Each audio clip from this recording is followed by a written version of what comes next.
Всім доброго дня! Вас вітає Асоціація адвокатів України. Ми починаємо наступний блок нашого онлайн-бізнес-марафону під назвою «Забезпечувальні заходи на підтримку міжнародного арбітражу. Огляд найбільш популярних юрисдикцій – Англія, Швейцарія, Кіпр, Латвія, Естонія». Але перш ніж ми почнемо, хочемо нагадати, що ви можете переглянути всі попередні блоки у нас на каналі та ознайомитися з наступними блоками за посиланням у чаті. Не забувайте підписуватись, ставити лайки та надсилати свої запитання до чату.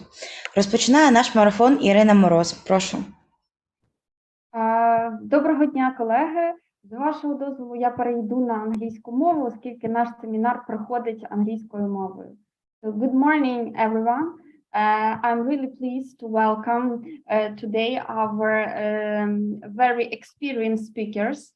So I think that we have today a star panelist that will share their experience in security measures in support of arbitration and share their views concerning different jurisdictions. In particular, we have Mr. Guy Philippe Rubeli from Switzerland. We have Andrea Psara from Cyprus. We have Otsam from Estonia. We have Mastis Rostok and Artur Stevkuk from Latvia. It's a great pleasure, really, for me to see you all today. So I think that we will have a very interesting discussion because we all understand that in any case, Ukrainian business has different relations with other jurisdictions. Sometimes Ukrainian business has a company registered in other jurisdictions or bank accounts that operate in other jurisdictions. And of course, at the beginning of arbitration, usually the first issue we receive from our clients is what are the perspectives to recover according to the award of arbitration. Even if we are successful in arbitration, the clients want to know whether it is possible to have a certain security measures in support of arbitration, arrest of bank account, arrest of companies' assets, and so on. And the second question, according to these measures, of course, they estimate the chances and perspectives of any arbitration proceedings. So I invite all of you to be interactive. If you have any questions to our speakers, you are free to write them down in YouTube channel, and our speakers will address these questions. So I suggest to start our conversation, and we have the first really bright speaker. It's our partner, our colleague, Mr. Guy Philippe Rubeli, of Consul at Mayor Lustenberg, La Chanal, Floriep, Switzerland. We are working with Guy Philippe, I think, for over 10 years. So we really have a very good and friendship relation. I'm delighted today to see Guy Philippe among our speakers. So Guy Philippe Rubeli advises and represents Swiss and international clients in commercial matters. He advises corporate and institutional clients on the matters relating to corporate law, contract law, employment, real estate, and recovery matter with a focus on dispute resolution. Guy Philippe Rubeli has a wide-ranging experience gained nationally and internationally since 1980. He is a member of the firm's dispute resolution group as well as of employment law and social security practice group. So really a person that has the vast experience, vast practical experience in getting security measures. So please, the floor is yours. You can present your jurisdiction. Thank you very much. Can you hear me? Yes? Yes, yes. Okay, thank you very much, Irina. Thank you for the introduction, and thank you, of course, to AGA Partners for the invitation. I'm very glad to be part of this panel for this presentation today. You have chosen a subject which is quite broad, and I will try to address it in two aspects: the security measure during the course of arbitration or even before the course of arbitration, and of course the security measure after an award has been granted. I will share now some slides with you. Let me see if it works well.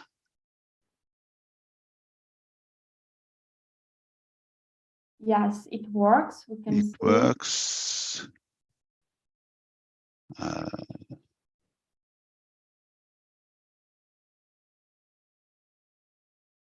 It should be on full screen. It's not on full. Maybe try again, please. Let's see.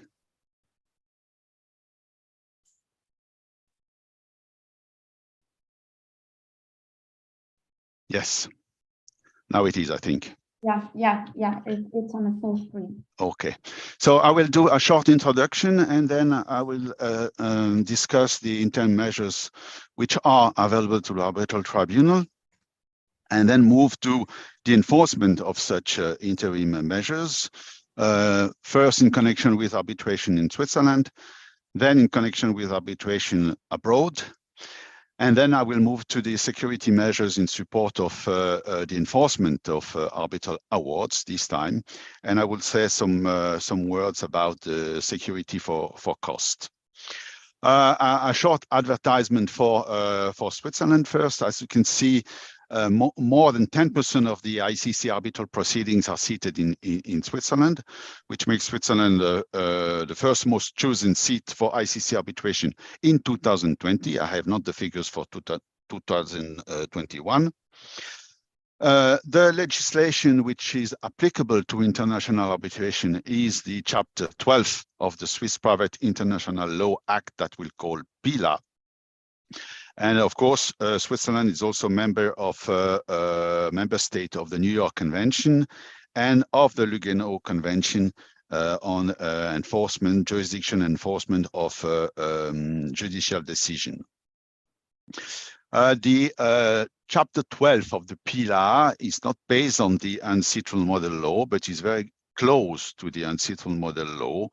The main difference is that the proceedings are more in the hands of the parties and the arbitral tribunal in the Chapter 12. It is a very user-friendly legislation, and even if it has been enacted in 1987, I believe it's a really very efficient and a modern law.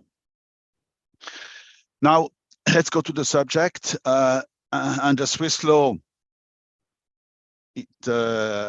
Article 183 of the PILA gives the authority of the arbitral tribunal to order interim measures. The wording is the following: unless the parties have otherwise agreed, the arbitral tribunal may, on motion of one party, order provisional and conservatory measures.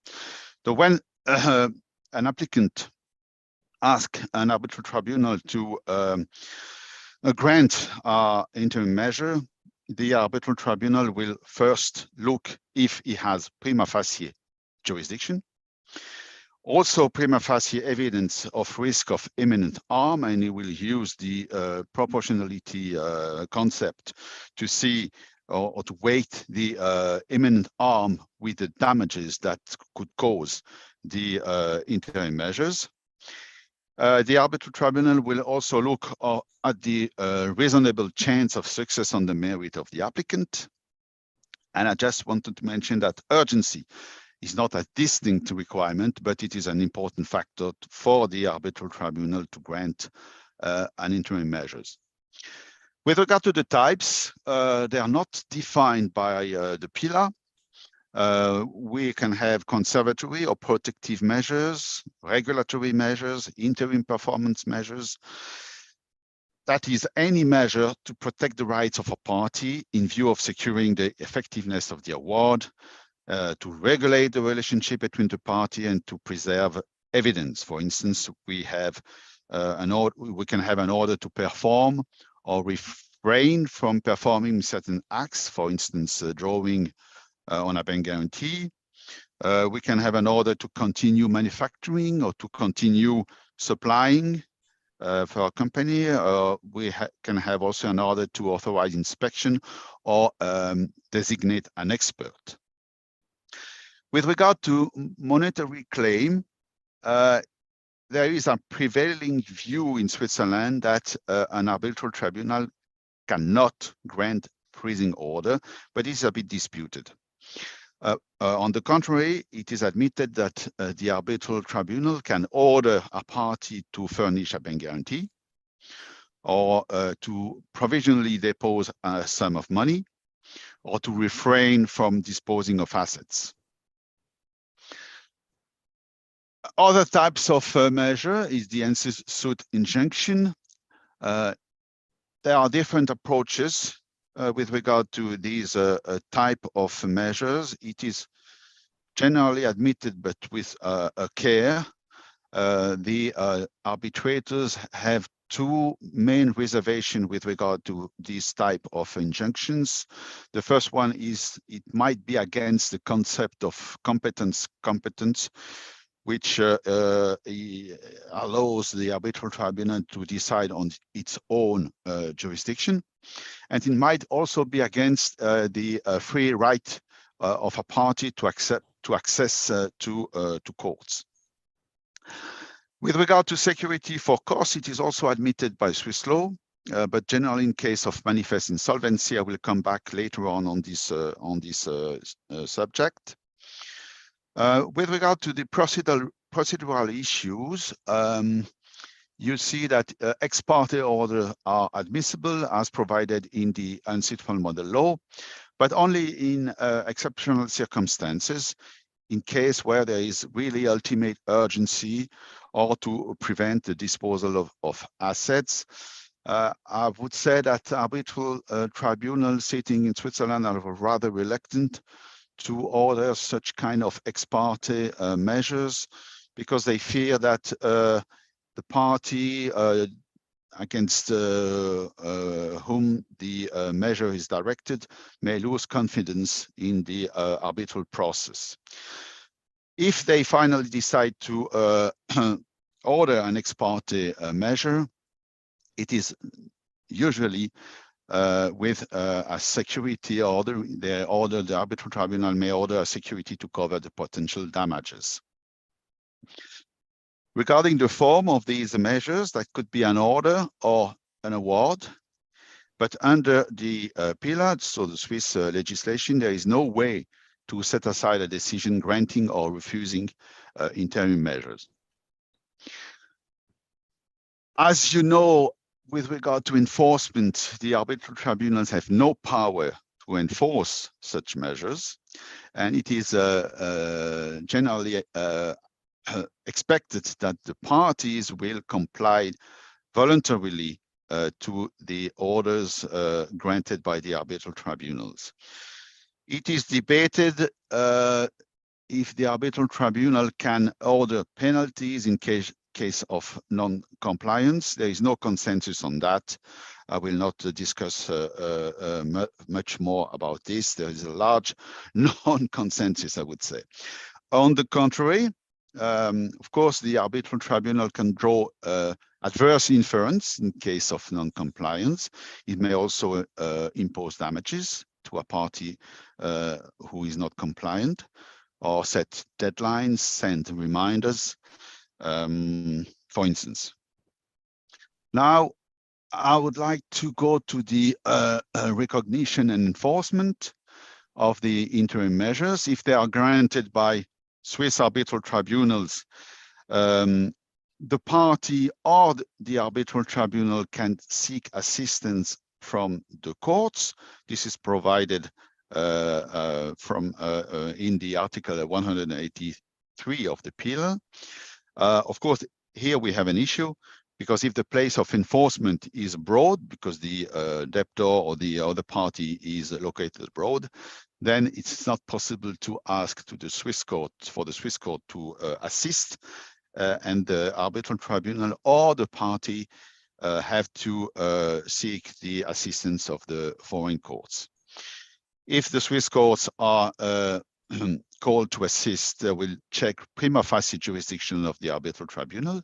They will check also if there is a valid arbitration agreement and if there is a valid constitution of said arbitral tribunal. Now, with regard to the recognition and enforcement of interim measures granted by foreign arbitral tribunals. Then we have to look to the New York Convention. But we have also here a problem because the New York Convention is made for the enforcement for awards.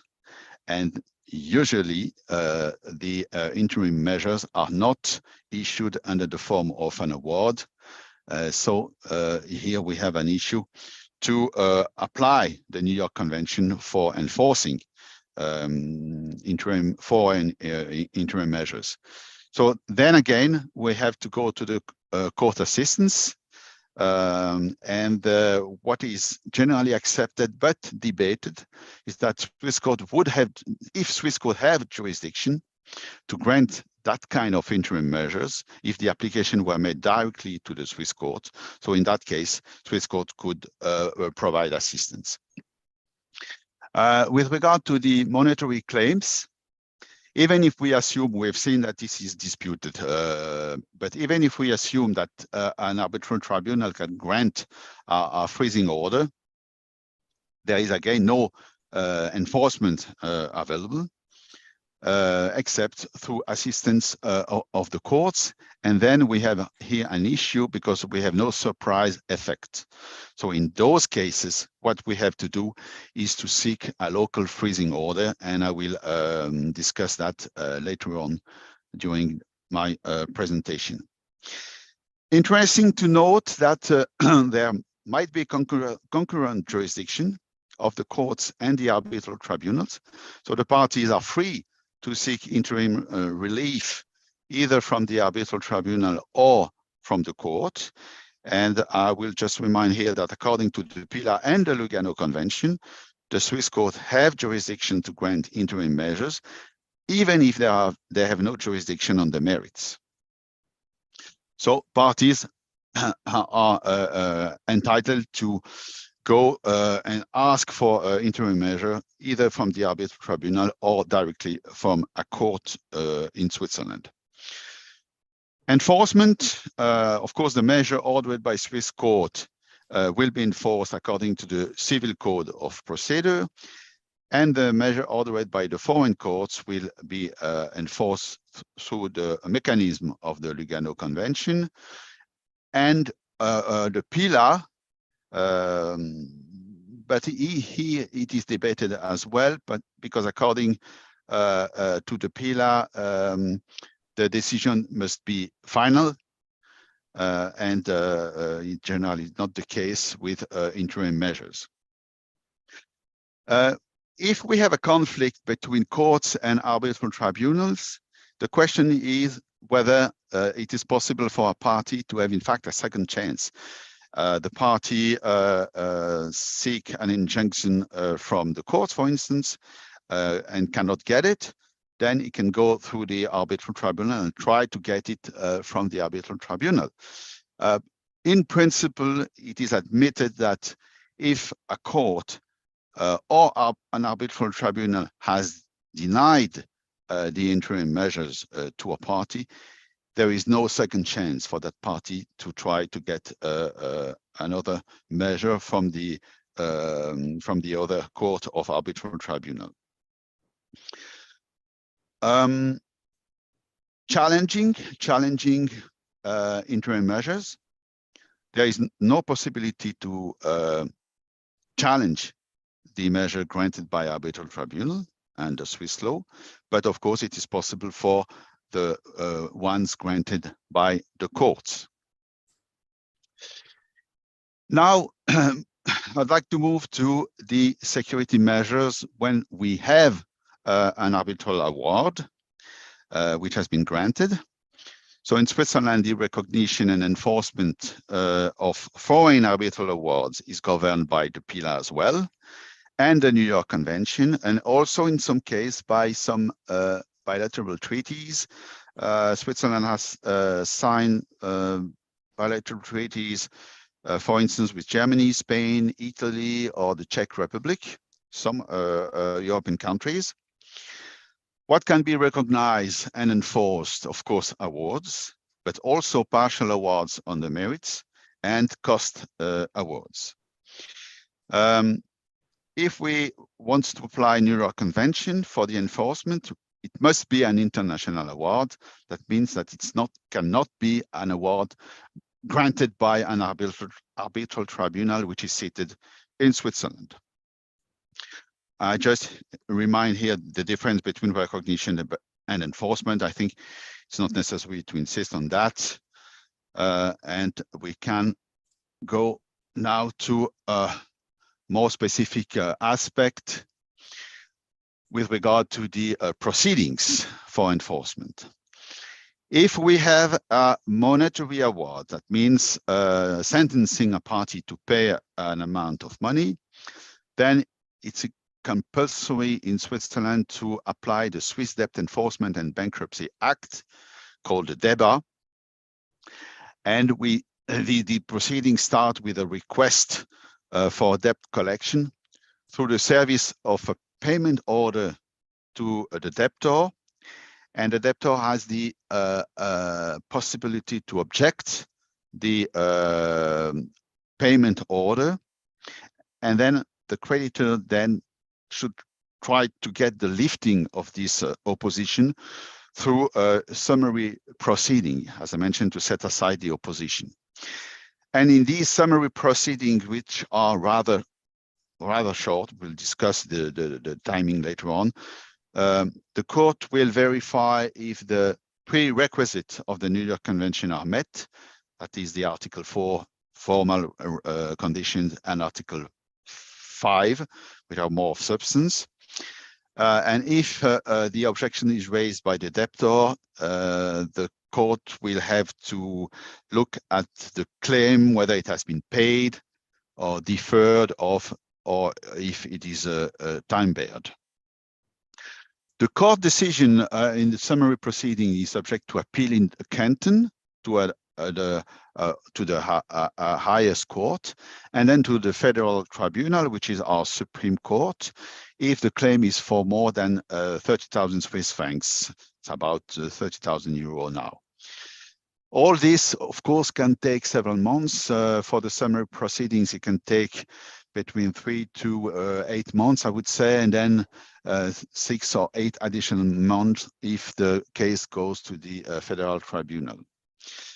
When the opposition is lifted, then the debt collection can continue by the seizure of the assets of the debtor located in Switzerland, or the bankruptcy. If the debtor is a legal entity registered in Switzerland, then the debtor can be put bankrupt through the court proceedings. Just a word for the non-monetary awards, such as the declaratory awards, the order for specific performance, etc. So the proceedings are about the same, except that here we apply the Code of Civil Procedures, but the proceeding is more or less the same as I had just explained for the award. Now, I would like to mention which is the tool which is quite important in Switzerland and which is very commonly used is the civil attachment.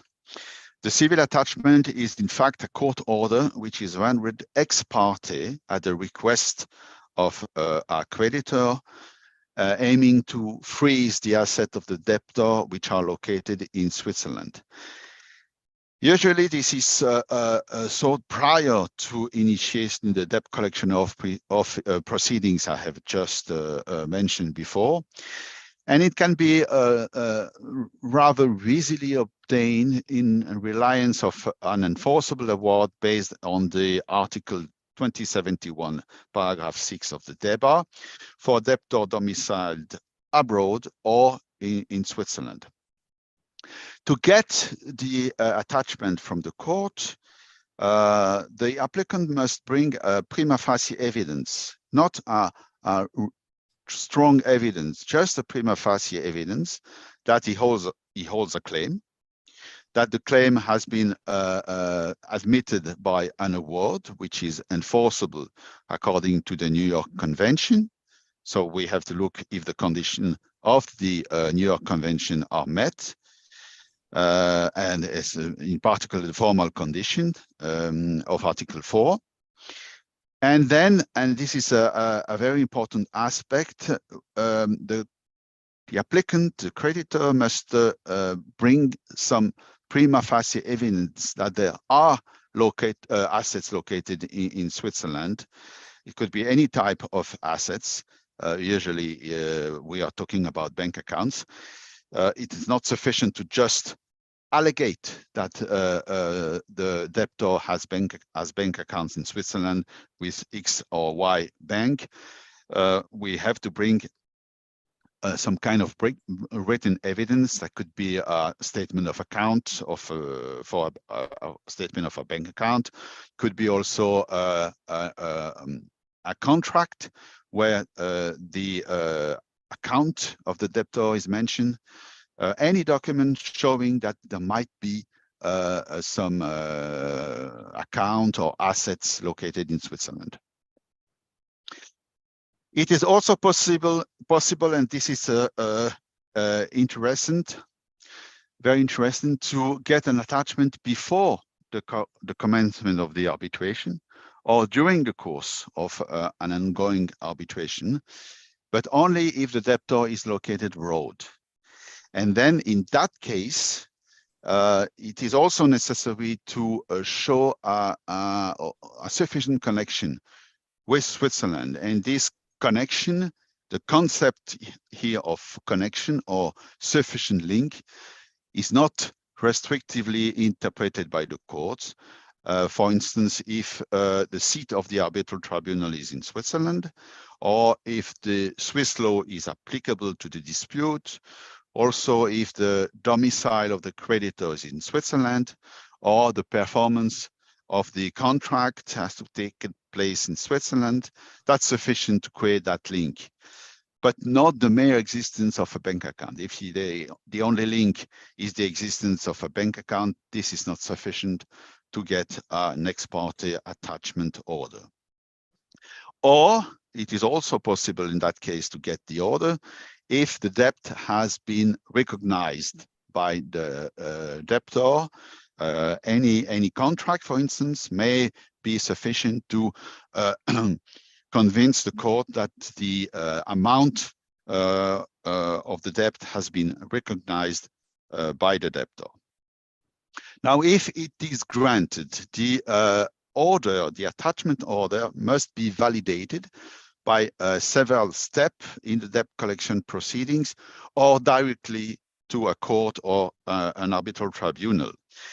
One has to be very careful here because the deadlines are quite short and there is several deadlines. I'm not going to enter into details, but these deadlines are generally of 10 days and it has to be it is very important to respect these deadlines. Otherwise, the attachment will be automatically be lifted.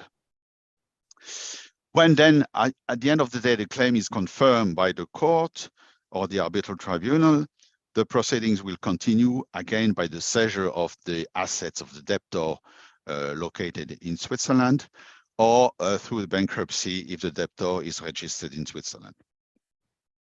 Another tool which might be useful to mention is the fact that the debtor may oppose the attachment order itself before a court, which will hear the parties and decide to confirm, to modify or cancel the order. Also worth to mention the possibility for the debtor or the potential debtor to file a protective brief to prevent the attachment order if he believes that there might be a risk that an applicant or a creditor, potential creditor, files an application for attachment. He may prevent that by filing a brief to the court, which is valid 6 months. And if the court receives an application for attachment order, he will have the arguments of the debtor to decide whether he should grant the order or not. With regard to security for cost, it is admitted under the pillar but it is quite debated. Generally, it is granted only in exceptional circumstances where there is a high risk of non-recovery by the creditor. There is many fluctuant arbitral decisions on this issue. Generally speaking, it is said that insolvency as such is not sufficient. The applicant must really try to convince the arbitral tribunal that the opposing party is organizing its insolvency, and there are quite a lot of ICC arbitration in that regard. And it is also worth mentioning that in the local legislation, the Code of Civil Procedure, it is now stated that the insolvency must be manifest in order to grant such kind of security for cost. I think time has elapsed now. I think I will end here my presentation. I thank you very much, and of course I'm available to ask to respond to any questions that you may have. Thank you. Yes, thank you. Thank you very much, Guy Philippe, for this very interesting presentation. So I really discovered many new things concerning Switzerland jurisdiction. For instance, I didn't know that it is possible to file this protective report if there is a risk of attachment. So in order to prevent any possible ex parte attachment order. And it's very interesting. So I want to ask one practical issue. For instance, if we have a client that considering attachment in Switzerland in support of foreign arbitration, in the course of arbitration, there is some information that the debtor has a bank account in Switzerland. How detailed should be evidence in support of this information? Should we present to the Swiss court detailed bank accounts, or it is just sufficient to present, for instance, the contract where the debtor indicated that he has a bank account in Switzerland, or some email communication where the debtor wrote that he has bank account in Switzerland, but we, for instance, we have the name of the bank and that's all. We do not have the exact bank details. So will it be sufficient or not? Yeah, any document, and I'm talking here about document, any document showing the existence of assets, and when we are talking of bank account, any document showing that there is a bank account in a specific bank. So you need to have the evidence of the name of the bank. You do not need necessarily to have the account of this, the number of the account of the bank. But at least if you have email, contract, exchange of correspondence, statement of account, if you have statement of account, if the creditor has statement of account, it is sufficient. Really, what needs to be provided to the court is the prima facie existence that there is an account with that bank, a specific bank, because you have to specify that in the application, that you want that the order be enforced in the particular place where the assets are located. And you have to know that, and you know, of course, that Switzerland is a federal state. We have 26 different cantons.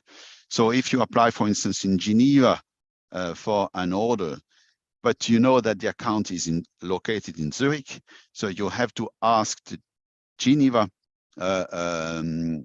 debt collection office to proceed to the arrest in the canton of Zurich.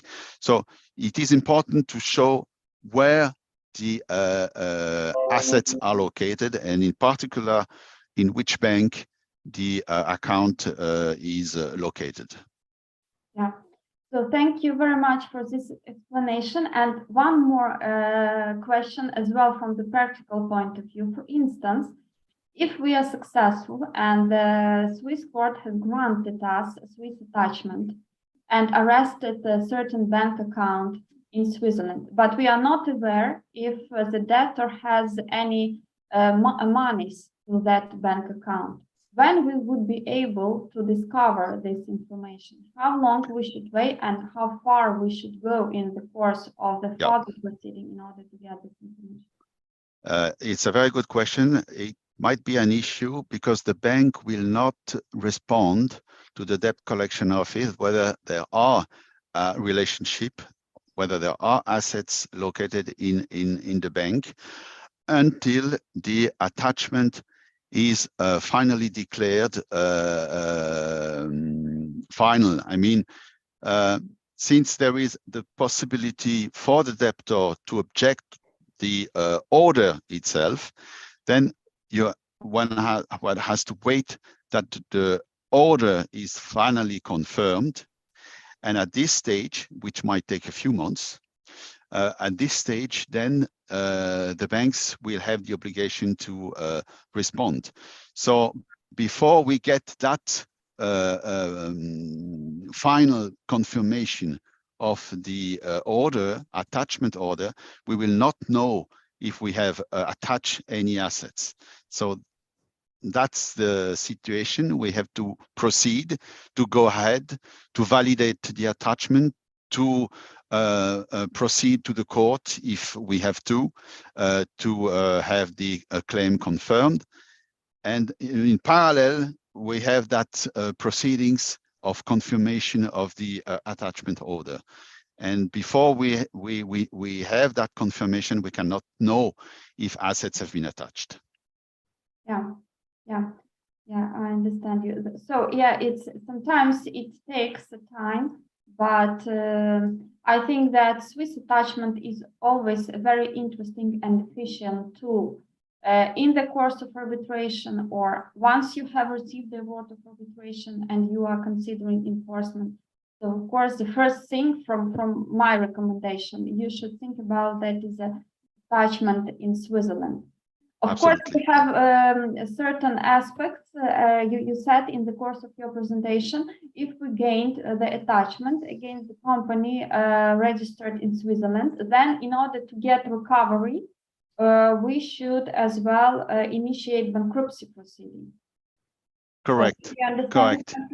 Yeah, that's right. In that case, we will probably not be the only creditor, because all assets in a bankruptcy situation, all assets will be shared on a pro rata basis among all the creditors which have announced their claims to the bankruptcy office.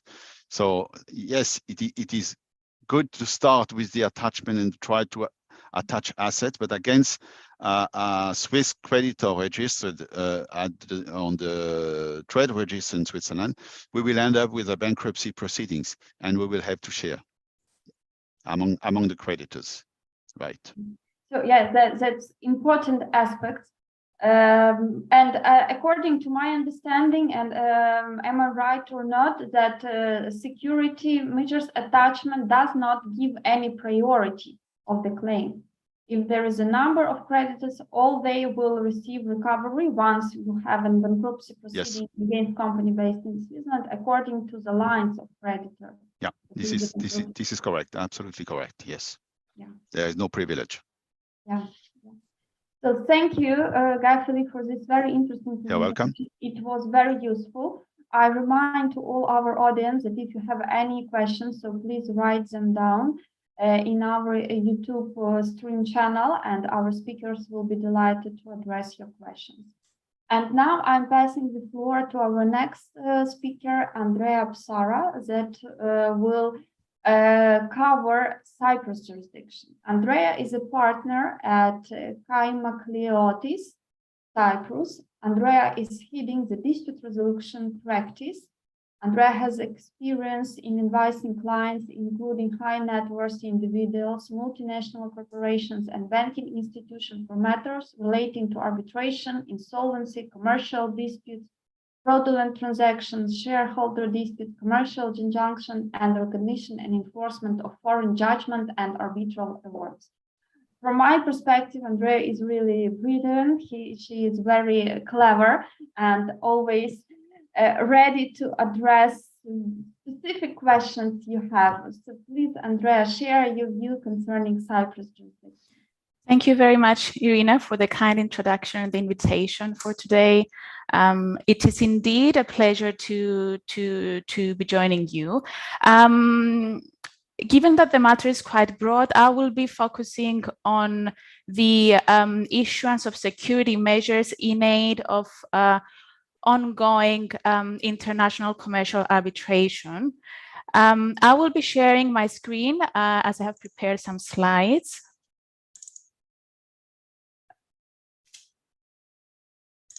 Can you see it? Yeah, yes, we see it. Yeah, it works. Right. Excellent. So Cyprus has adopted the ancestral model law of 1985 by enacting the International Commercial Arbitration Law in 1987, which basically gives emphasis on party autonomy and allows judicial intervention only in the circumstances provided for in the International Commercial Arbitration Law itself. The granting of security measures, which is the subject of today's webinar, is an example of judicial intervention which is justified by the law. And in particular, I would like to draw your attention to Section 9 of the International Commercial Arbitration Law, which stipulates that the court has jurisdiction upon the application of one of the parties to order conservatory measures before or during the arbitral proceedings. Now, the wording conservatory measures has been interpreted to mean measures for the preservation of evidence, the preservation of the status quo, or the prevention of dissipation of assets before the issuance of the arbitral award. This, importantly, does not exclude any mandatory orders which are deemed necessary. For example, while freezing orders and worldwide freezing orders are available, ancillary disclosure orders may also be issued, whereby the respondent is ordered to disclose his assets so as to police the freezing orders.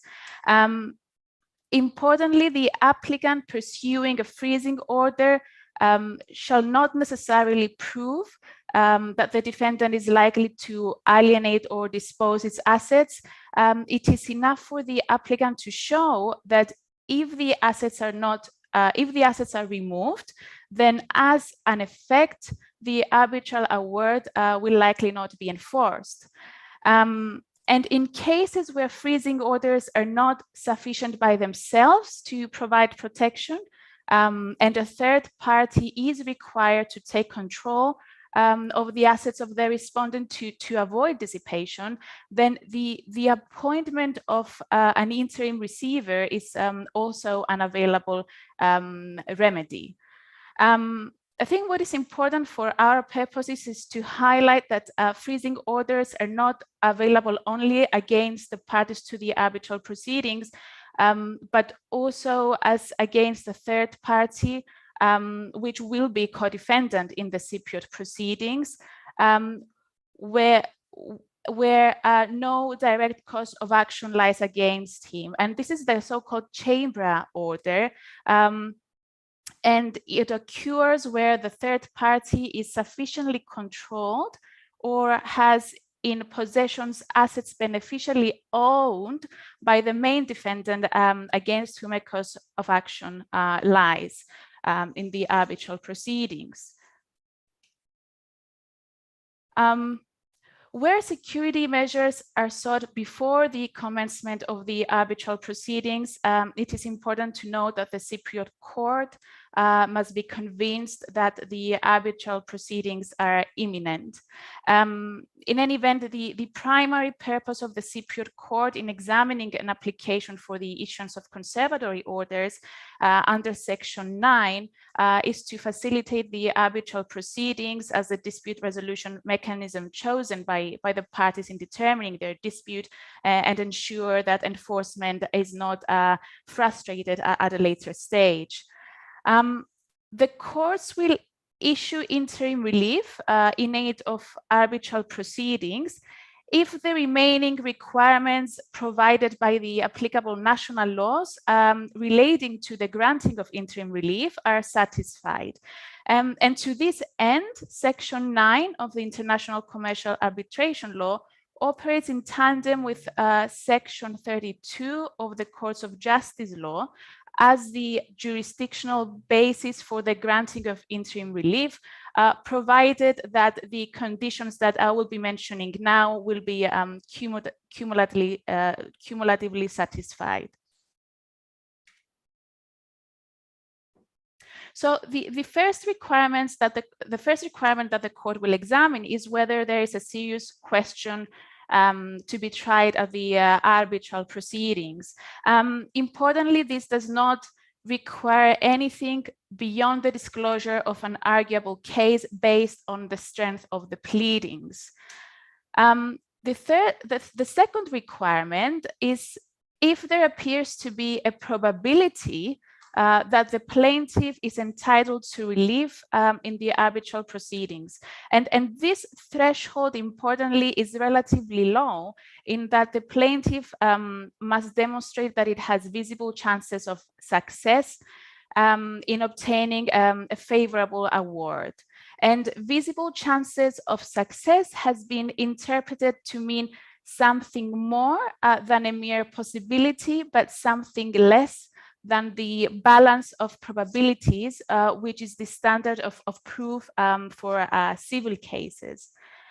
Going on to the third requirement, which is unless the security measures are granted, there is a real risk that it will be difficult or impossible to do justice at a later stage. I would have to say that most applications fail on this ground if there is no sufficient evidence.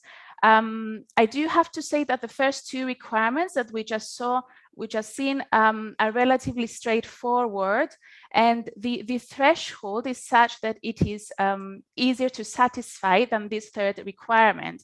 And in examining this criterion, the court will assess whether there is a real risk that if the interim relief is not granted, the enforcement of the arbitral award will be frustrated. And frustrated will be through, for example, the dissipation of the assets of the defendant. And in evaluating the risk of dissipation, the court will consider several factors, including, for example, the nature and financial standing of the defendant, the value of the claim as against its assets, the nature of the assets in question, and of course, the ease with which these assets can be dissipated, and the defendant's behavior, which in cases where the cause of action concerns fraud and conspiracy to defraud, this is even more pressing.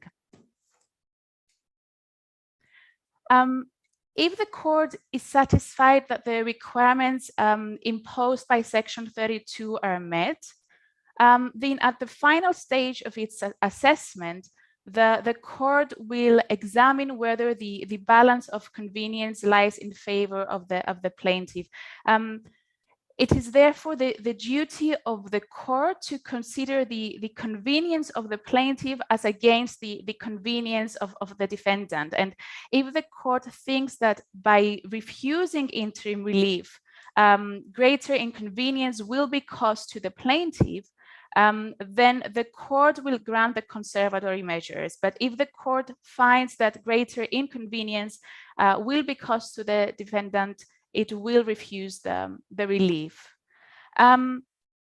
So how to get security measures? There are no regulations issued in the context of international commercial arbitration law, which would regulate the procedure for applying for conservatory orders under Section 9. And in the absence of such regulation, it is settled case law that the appropriate mechanism for activating Section 9 is the filing of a general application which is simultaneously usually filed with an interim application. And in practice, the content of the two applications is almost identical. And of course, the interim application is determined first.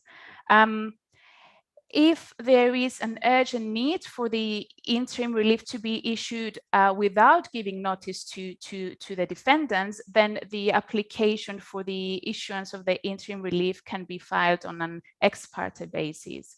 And urgency may be demonstrated if, for example, there is evidence to demonstrate an immediate risk that the assets may be dissipated during the arbitral proceedings, or the financial condition of the defendant is deteriorating, the effect of which would be that a future arbitral award in favor of the plaintiff would be difficult to be enforced. It's important to emphasize that when applying ex parte, the applicant has a duty to make full and frank disclosure of all material facts and documents of the case, whether these support the application for interim relief or not. And this is because in determining whether to grant the interim relief, the judge will be presented with the factual background and the legal framework by the applicant only, without hearing the opposing party.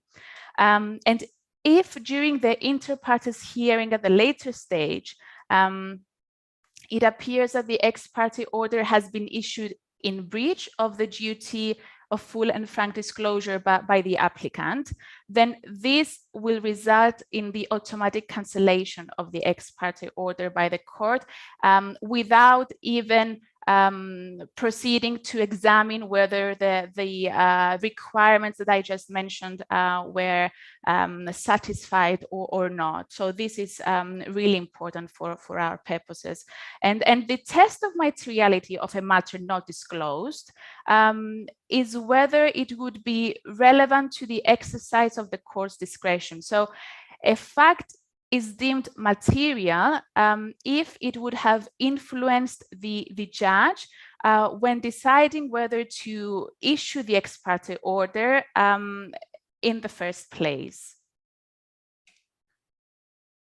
When applying ex parte, the ex parte order is successfully issued, the applicant must provide an undertaking in order to cover any potential loss to be incurred by the respondent in case it is decided by the court at a later stage during the inter partes hearing that the interim relief has been issued without good cause.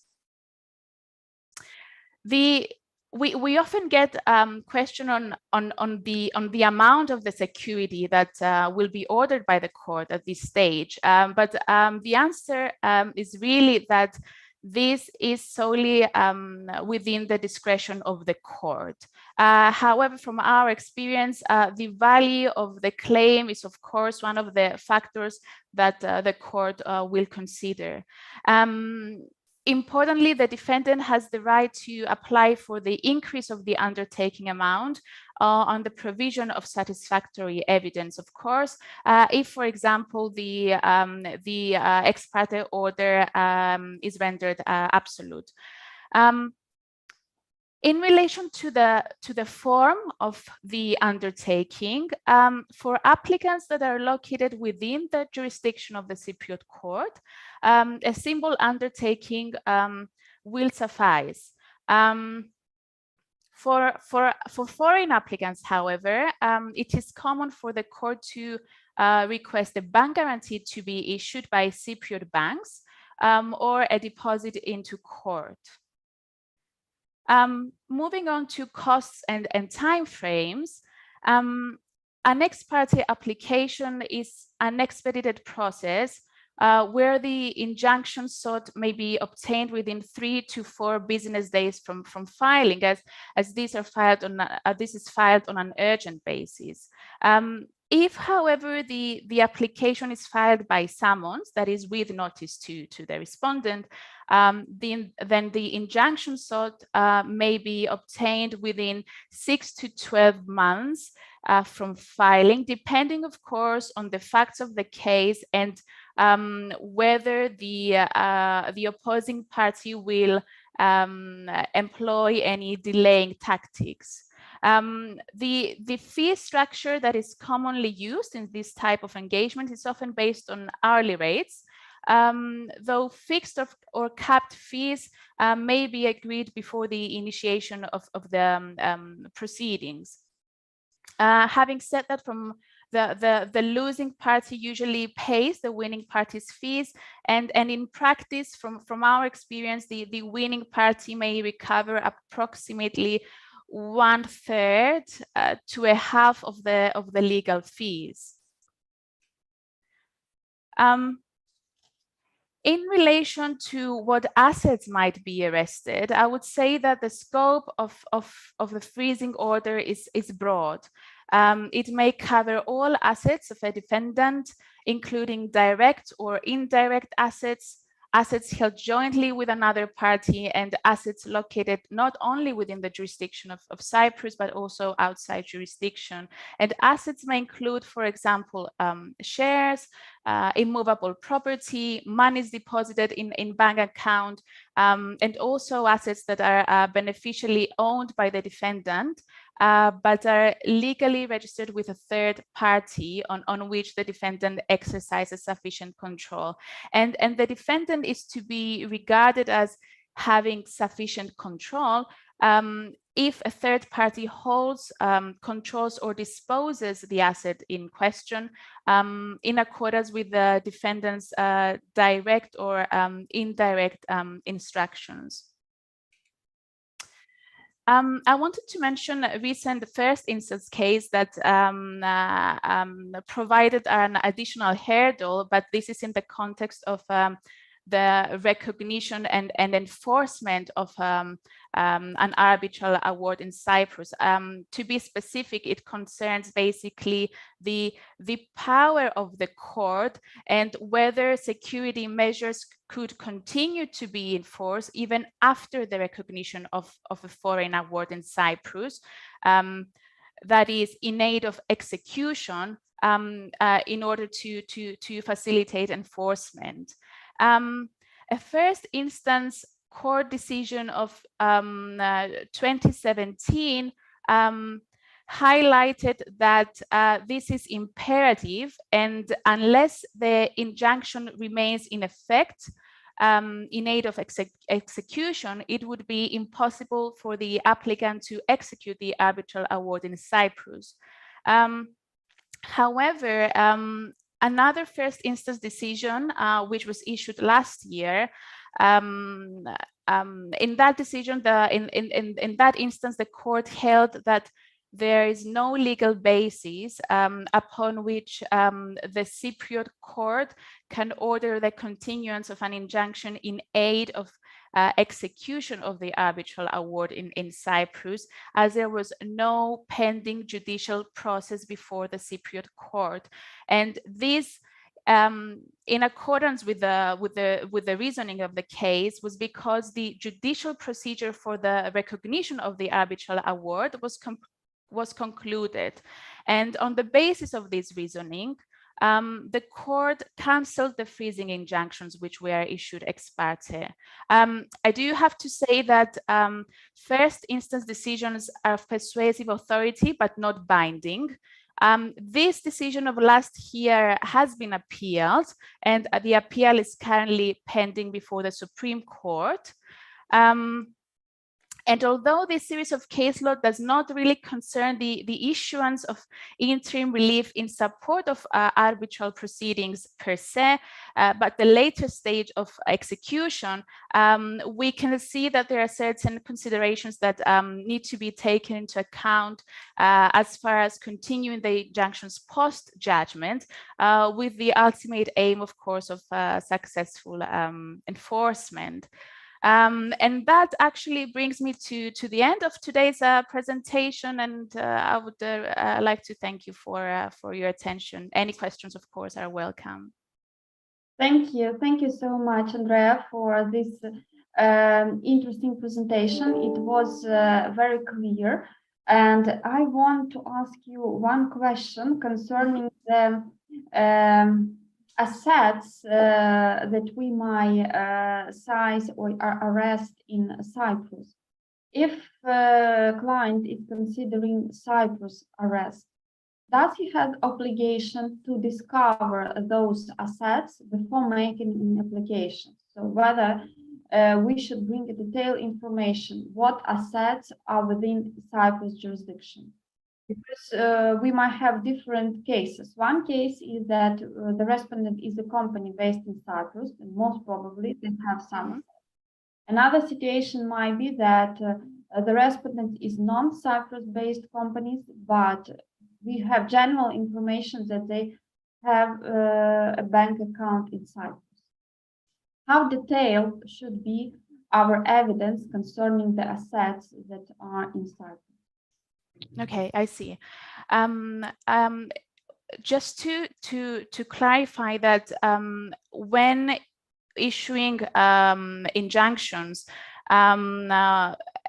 coupled with a freezing order, we usually ask for a disclosure order. So we will have potentially information on the type of assets and more details about them when we receive that information through usually an affidavit of the respondent, provided, of course, that the respondent properly complied with a disclosure order. Obviously, the more evidence we have, the better. However, as in the case of Switzerland, for example, if we have a bank account with a specific bank, but we do not have the details of that specific bank account, that would suffice. I just wanted, because you mentioned about two different instances, the one where we have a respondent residing in Cyprus, and the other one where we have a foreign respondent with assets in Cyprus. Unfortunately, there are certain first instance judgments that actually are concerned with the question of whether in the second instance, where, for example, we have a foreign defendant with assets in Cyprus, enforcement in Cyprus is actually available. This issue has not been addressed by the Supreme Court, and we hope that we provide clarity. We are provided with clarity, as this is a gray area. It appears from the first instance decisions that this is an additional hurdle. And this is because we have a procedural law which basically provides the framework for applying for recognition and enforcement in Cyprus. And in that law, it is stated that the applicant must file the application for recognition of the arbitral award in the district court where the defendant is located, or in the absence of that, in the district court where the applicant, the judgment creditor, is located. So it appears from the first instance cases that there is a residency requirement for enforcing an arbitral award in Cyprus. However, as a commercial litigator, this is something that I would like to be resolved as soon as possible and lift this sort of restriction as interpreted, obviously, by the first instance court, and hopefully we'll have clarity by the Supreme Court in addressing this issue. Yeah, you know that basically it was very interesting that you commented concerning this second case, because it seems like that there is a certain contradiction with the New York Convention, because New York Convention says that you can go and commence enforcement proceeding in any jurisdiction where the defendant has assets. So there is no any connection to the residence principle. And the general principle of New York Convention is that you can receive the award of arbitration and you can go to any jurisdiction where the assets are located. Well, Because- Cyprus is a party to the New York Convention, and you're absolutely right. And hopefully we will have settled case law on this soon. Okay, yeah. Okay, thank you. And I have one more question concerning the preferences the client can receive in the course of recovery if it has security measures in place. Because I understand you, if we are successful, we got these security measures, but then how we can recover? Do we need to commence enforcement proceeding in Cyprus in order to get recovery? Most probably yes. And how this recovery will be made in the course of enforcement proceedings or some other procedures applied in Cyprus? Yes, of course. So when the foreign arbitral award is issued, then the next stage is to apply for the recognition of the same in Cyprus. And once the recognition is effected, then it can be enforced like any other Cypriot judgment. So we will be initiating execution measures that are also that are the same with the execution measures sought for the enforcement of a Cypriot court judgment, and that can be either garnishee orders, charging orders in relation to the shares of a Cypriot company, for example, the sale of immovable property, and so on. It really depends on the nature of the assets. Okay, yeah, I understand you. So Irina, may I ask a question to Andrea? Mm-hmm. If I'm not mistaken, you said that a freezing order can target also assets located outside Cyprus. Mm-hmm. Is this a tool? Can it be assimilated to a Mariva injunction? Yes, exactly. It is the Mariva injunction, actually. Yes, absolutely okay. right. Okay, with the same effect. Mm-hmm. Exactly. Okay, understand. Okay, thanks. So Cyprus is jurisdiction that gives an option of worldwide freezing order as well. And according to my understanding, the general criteria to receive the worldwide freezing order and freezing order in Cyprus are pretty the same. Yes, yes, exactly. But it's important to demonstrate that the assets in Cyprus are not will not suffice, and there is information that the that vis-a-vis the value of the claim, of course. So it's all a matter of factual evidence. Yeah. And then we have a problem of enforcement of the Mariva injunction abroad, which is well, not, which is a matter of foreign law, basically. Yeah. Absolutely, yes. Yeah, okay. Yeah, of course, yes. So if we have a Mariva injunction, then we should go to other jurisdictions. Of course, I think it is efficient to apply Mariva injunction only with the disclosure order, because first we need to identify the assets worldwide, because most probably we are not aware. And then if we have this disclosure order and Mariva injunction, then potentially we could go to other jurisdictions where the assets are located in order to enforce and recognize this worldwide freezing order. Mm-hmm. Okay, so thank you. If we have any other questions from the audience, I will let you know. I remind to our audience that you are free to put any questions you have. Thank you very much, Andrea, for your presentation.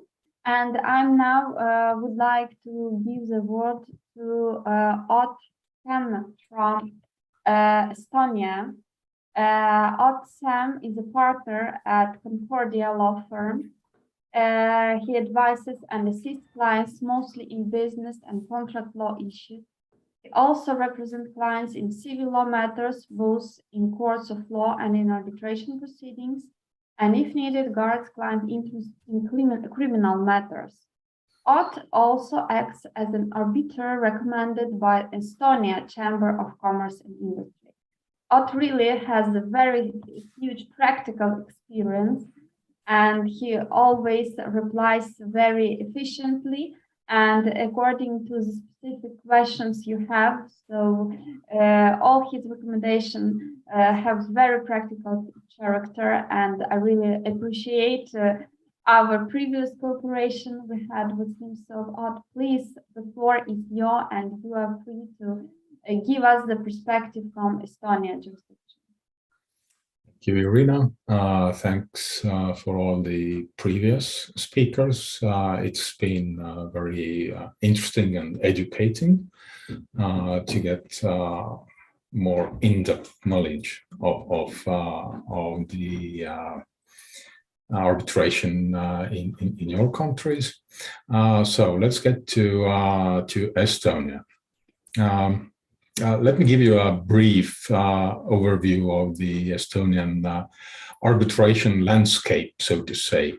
First of all, we're not Switzerland, we're not Cyprus. We are a country of 1.3 million population. So we don't have that much of international arbitration maybe going on in Estonia, but still we do. The basis of arbitration here is, of course, our Code of Civil Procedure. We are a member state of course, New York Convention, and the arbitration part of the Code of Civil Procedure is based on UNCITRAL.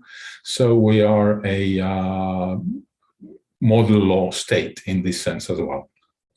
So the landscape of arbitration,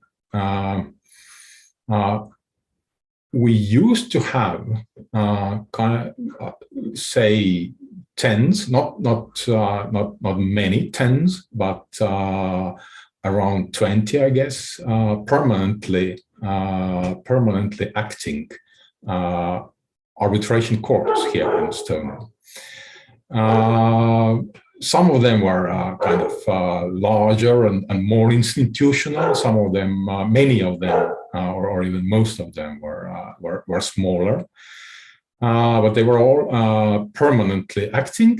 And our Code of Civil Procedure said, and the enforcement code said that whenever you get an arbitral award from the permanently acting arbitration court, then that's directly enforceable. And this situation was actually misused. It was also allowed for example, for consumer credit, and it was kind of misused. So we had the practice of having kind of many shady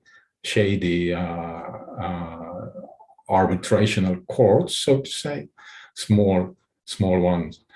And some 5 years ago, about this was changed. It is no longer possible to go directly. It is no longer allowed to at all to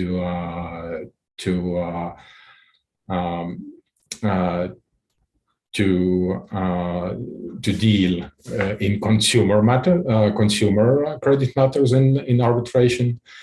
And the law now says that there are only two permanently acting arbitrational courts in Estonia, which or whose awards are directly enforceable. They are the arbitrational court of Estonian Chamber of Commerce, which I have the honor to be a listed arbiter, and also a arbitrational court of notaries, so to say, notaries association. So whenever you go, of course, we have the ad hoc possibilities, and we have some smaller permanently acting arbitrational courts still around. But whenever you happen to be in the arbitration in Estonia, it is usually you're in the arbitrational court of Estonian Chamber of Commerce or the Notaries Association. But this is like one is really more established, the Chamber of Commerce. All right, this is the landscape. I would be very interested actually to hear what's the situation in Latvia, because as far as I know, the Latvian landscape is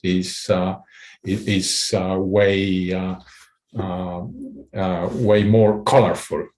Let's see. And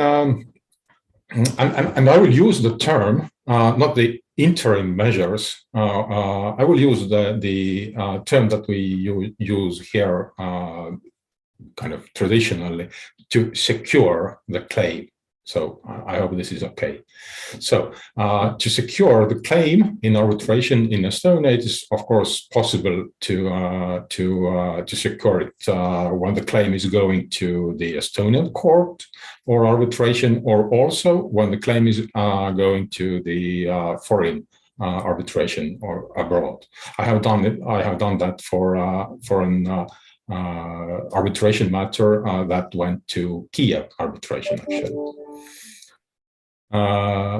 Right. What are the available measures to secure the claim in arbitration? Basically, in Estonia, it boils down to the same list of measures. We have a list of measures that, of course, that ends and other with the entry that the above measures plus any other measure that the court considers appropriate and possible. The list of these measures is in the Code of Civil Procedure. It is sometimes it is kind of duplicated or almost duplicated in the arbitration court's rules. But the basic rule is that you can in arbitration you can use the same measures as in usual, so to say, regular state court. But not, you can, for obvious reasons, you cannot use the security measures that restrict personal freedom. So you cannot kind of prohibit the defendant or respondent to leave the country or something like that. So, and what these measures are, first of all, it's kind of in a graduational order, in order of importance or available. What's more popular, I would say, in this order. First of all, it's you can get a mortgage on an immovable or on a ship or aircraft, but usually it's obviously a immovable. Then you can arrest or freeze the assets of the defendant or respondent. You can make a prohibition restrictive entry in the property register. Then you can prohibit the respondent to do some conclude some transactions or do some activities or whatever. Well, how effective that is, it's a question, of course. Then you can basically stop or halt the ongoing enforcement proceedings. And the list actually goes on quite a long way. But these are the main available measures to secure a claim in Estonia. So it's mortgage, or basically it's mortgage or freezing the assets, or making a prohibitive restriction entry in the registries. For example, the registry of companies' shares. So you can put a prohibition mark on the shares. The rule in Estonia is that whenever you choose the court or arbitration court tribunal chooses which measure is appropriate in one or not in particular circumstances. You have to consider of course, you have to balance the interests of both sides. But the general rule is that the security measure to be taken should be as less as less kind of affecting the respondent as possible. So it's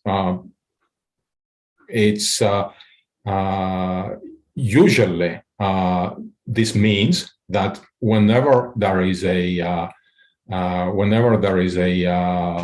immovable property, then the mortgage on this property is considered the less kind of restrictive measure for the respondent.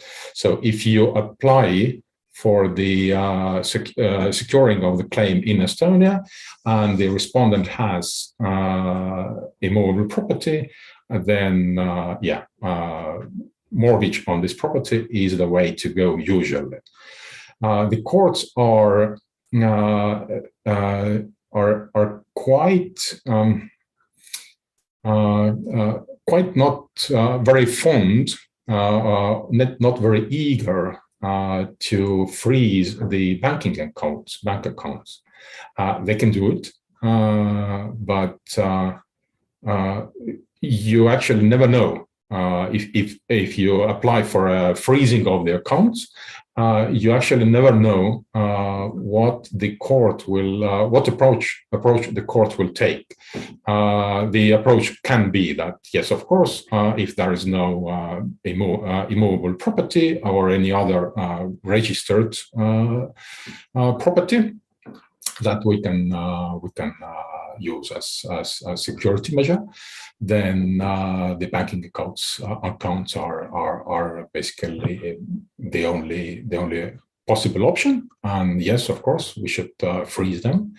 Then the other courts or judges tend to reason that listen, the defendant or the respondent is already in a bad economical situation or financial situation, and when we now freeze their accounts, so they will go bankrupt, and that's probably not that even the claimant wants.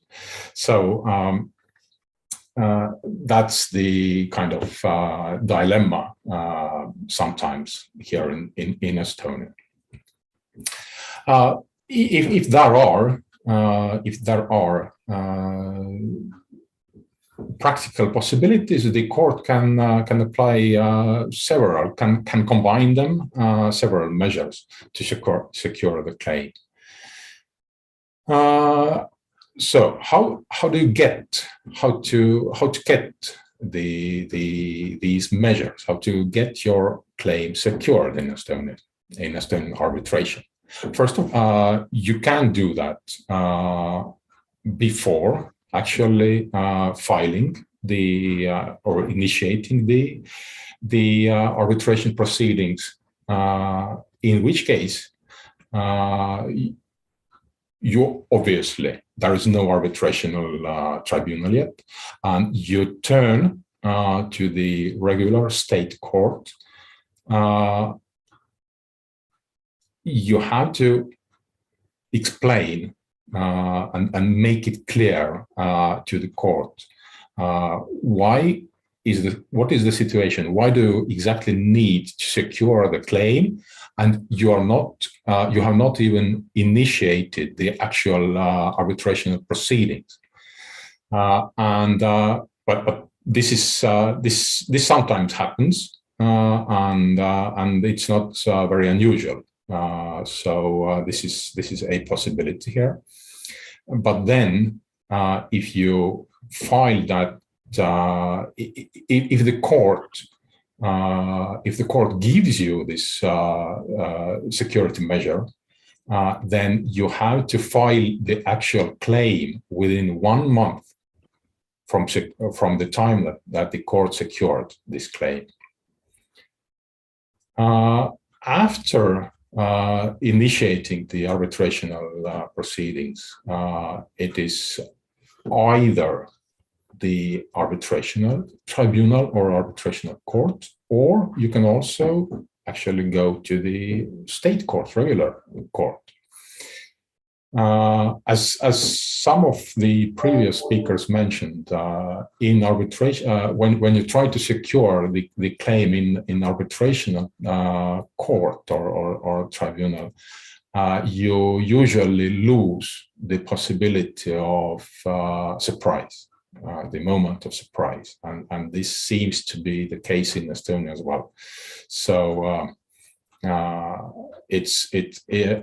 don't have official statistics, but to me it seems that actually applying for the arbitrational tribunal to secure your claim in arbitration proceedings, it's not very popular, so to say. But it's a possibility. When you have just filed the arbitrational claim and the actual arbitration panel has not been formed yet, then in the permanent arbitrations, it's usually a organ there, like a council, who shall then deal with this your application. But we shall come to the point where the point is that arbitrational tribunal does not. It can, of course, issue a interim kind of resolution or decision to secure the claim, but obviously this is not a governmental organization. This is something that is based on the agreements, more or less. So in order to actually enforce this interim measure or securing the claim by the arbitrational tribunal, in order to enforce it, you have to turn to the state court. So this is the only way. Oh, of course, unless the respondent wants to do something voluntarily, but that's not usually the case. So as you have to go to the state court, then it's probably more reasonable or usually a good choice to skip the middleman and go to the state court at once.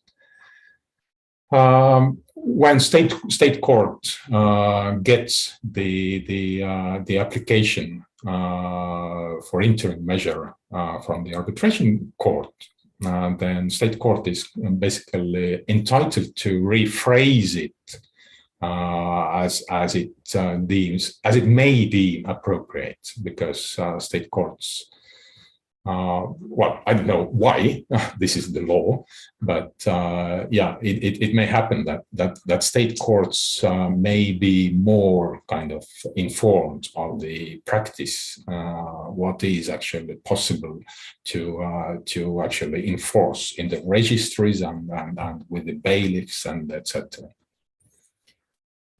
Let me check my notes here. The thing with the securing the claim is that, as I said, to enforce it, you have to turn to the state court. When state court issues, grants you this security, this security measure, then this decision is effective immediately. It is appealable. You can appeal it. The opposing side can appeal it, but if the higher court decides to cancel or annul it, then this annulment or cancellation is not effective immediately, but only when this appellation options will run out. What should you prove to get this security measure to get your claim secured in Estonia? Well, the law says that a claim can be secured when there is a ground to believe that not securing the claim can make it more difficult to enforce the later awards or to make it impossible. So this is the task that you have to keep in mind and to focus on when you draft or file this application. The ground is that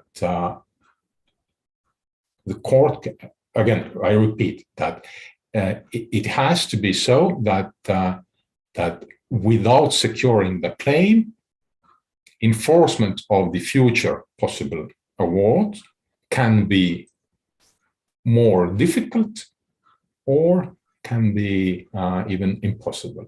So yeah, you have to be creative here. It depends, obviously, it depends on the circumstances of every particular case. Either it's, for example, it's a possibility that the respondent can move out its assets from the country, or can empty its banking accounts, or etc. or whatever. But yeah, it depends. And your application to secure the claim, this application shall be kind of judged on basis of probability and plausibility. So it's up to you. How do you make it for the court? Because the state court will finally be your either it's directly or finally anyway will be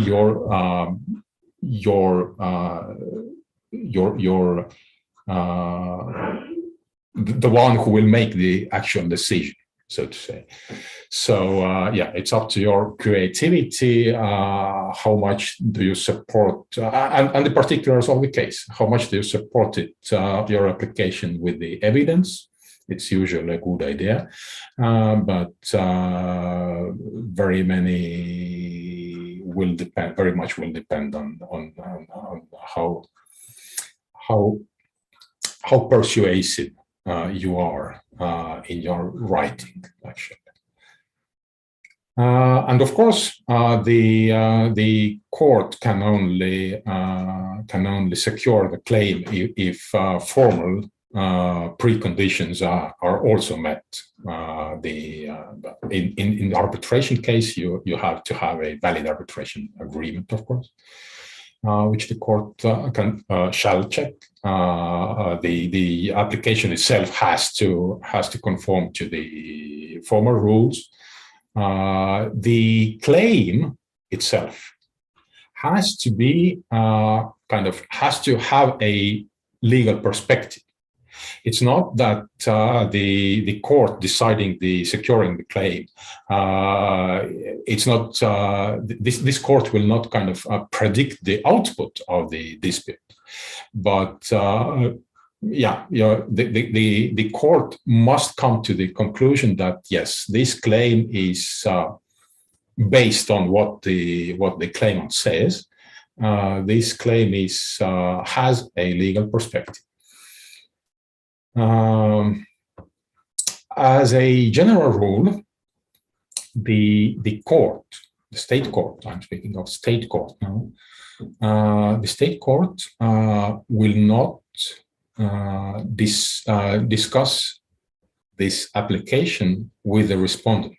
This is 99%. In this sense, it's ex parte. The respondent will not know that this issue is being decided. But in some cases, quite exceptional, but sometimes happens. In some cases, the court may turn to the respondent and may ask, hey, respondent, we have received that and that kind of application, and I would like to know what you think about it. So there usually goes the surprise moment in these cases. I have covered what assets might be arrested. Basically, all assets might be arrested, but yes, we have the tendency here that it's mostly either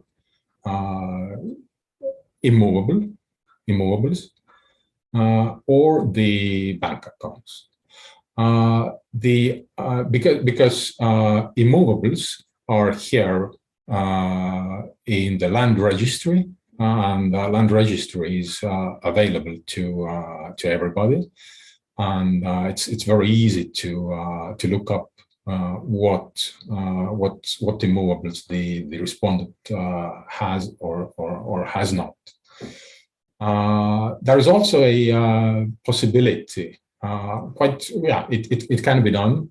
We can basically find out what other, let's say, vehicles the respondent has, but it needs an application to the transportation department.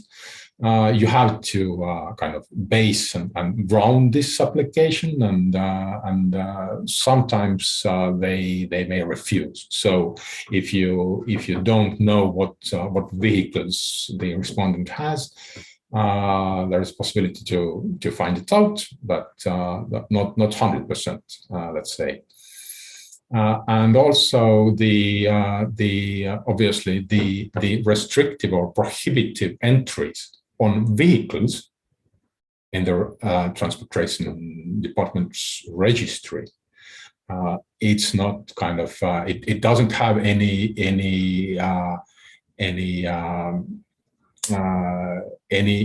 legal impact in this sense that it doesn't actually legally prohibit the sale.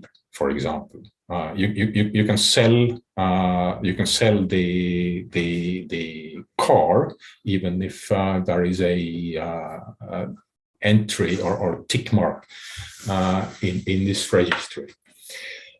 So yeah, usually it's either immovables, mortgage on immovables, or freezing the bank accounts. Now,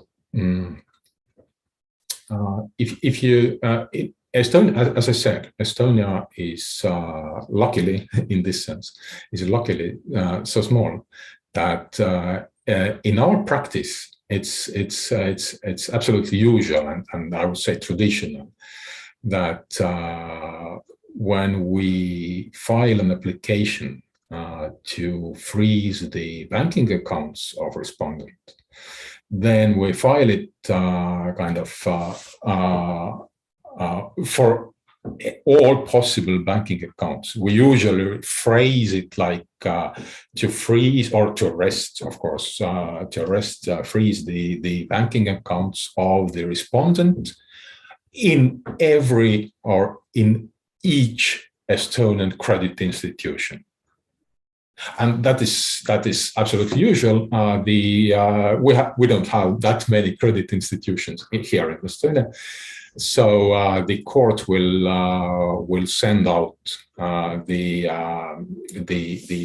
papers, and the credit institutions actually they do respond. They respond quite quickly, and they respond that hey, yeah. For example, we don't have any accounts or never had any accounts with this particular person, or yes, thank you, we have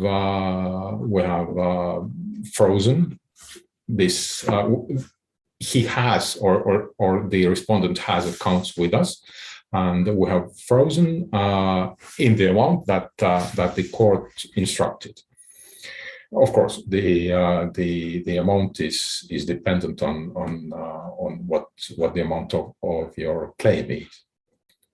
So, but if you do happen to know some kind, for example, if you happen to know a particular account that this respondent has an account number this and this with this and this bank, then you can also go directly to this bank, but usually, I think you want to be sure that you have covered every possible bank account that the respondent might have. When you turn to the court, and again, I'm speaking of state courts because that's even in arbitration, it's usual. If you turn to the court to get that kind of security measure, your claim is obviously a monetary claim. Usually, you have to pay a security deposit to cover possible damages that the respondent might incur if it later turns out that your claim was secured kind of based on not true representation by the claimant or somehow erroneously, or if the claim in the end of the day will be not satisfied, then the respondent might incur damages. And in monetary claims, state courts they are not allowed to secure the claim without the claimant paying a security deposit. So, and this deposit is 5% from the amount that you apply to this security measure. But luckily, not higher amount than 32,000 euros. So this is the deposit that you have to be prepared to pay every time you apply. Plus, there is a small state fee, 70 euros, I believe. So yeah, these are the costs.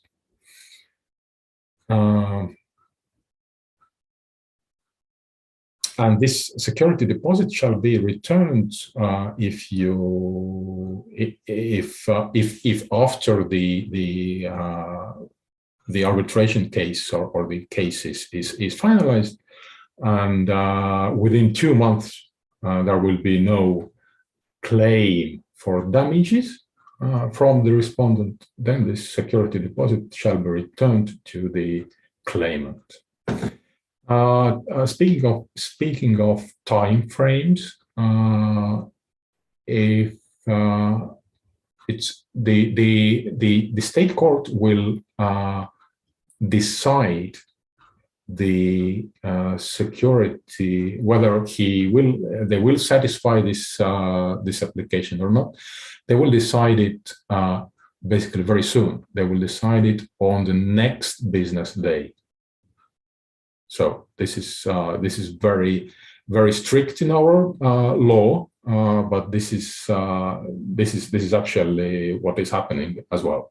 So you file it today, and by the end of day or next business day, you will either get this security measure, or you will know that you didn't get it. Again, of course, there are lawyers' fees connected to usually connected to all this. It's very difficult. In Estonia, it seems that we don't have that kind of tradition that we're kind of agreeing on a very fixed amount. Yeah, it happens, but usually in Estonia lawyers work on just a hourly fee. We can estimate what the costs might be, but usually, yeah, it's not capped or it's not fixed. But capping and fixing happens as well.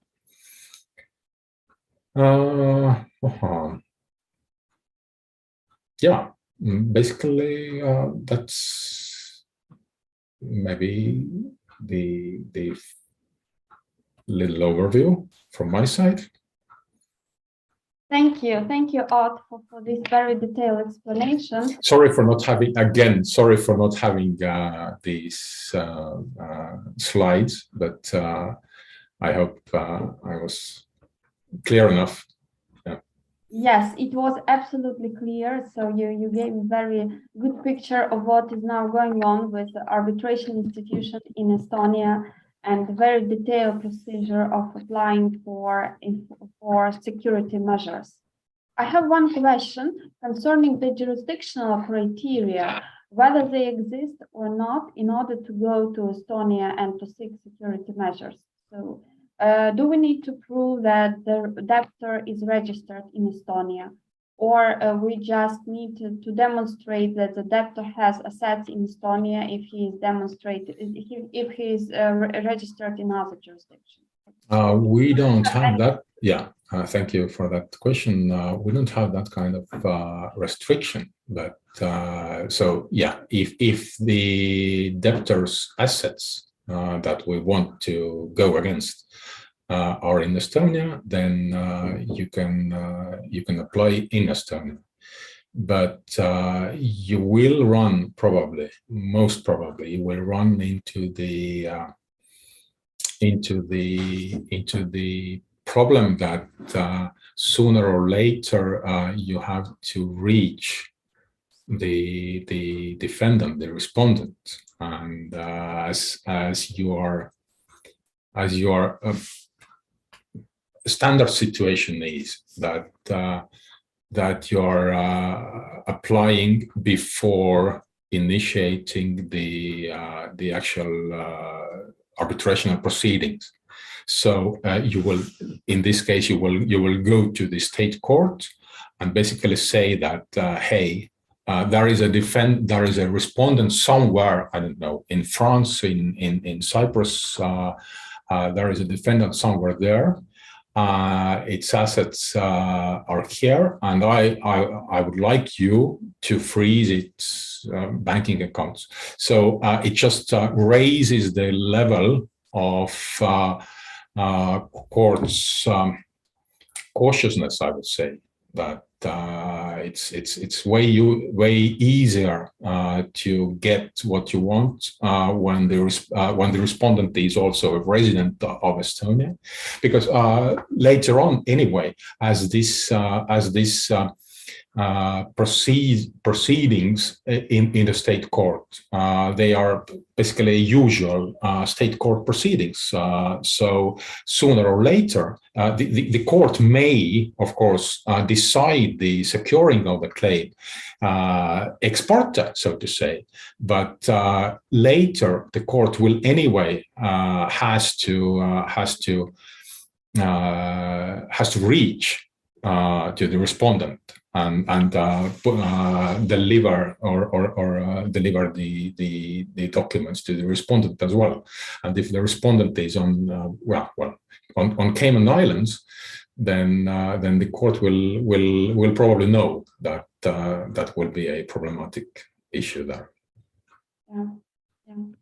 Okay, thank you, Odd. If you have any other questions from the audience, I will let you know. So, and now we Thank you. need to move forward. Thank you very much. It was really very practical point of view from Estonia. Now we have Latvia, and we have a brilliant team of representing a law firm Magnusson from Latvia.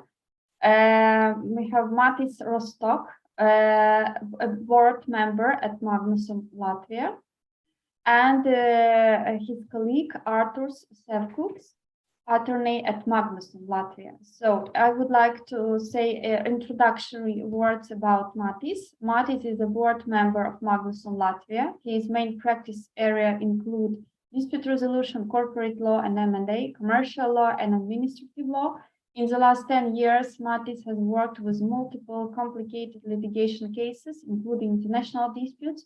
At the same time, Matis is a lecturer at the university in Latvia. And Arturs specializes in dispute resolution and commercial law.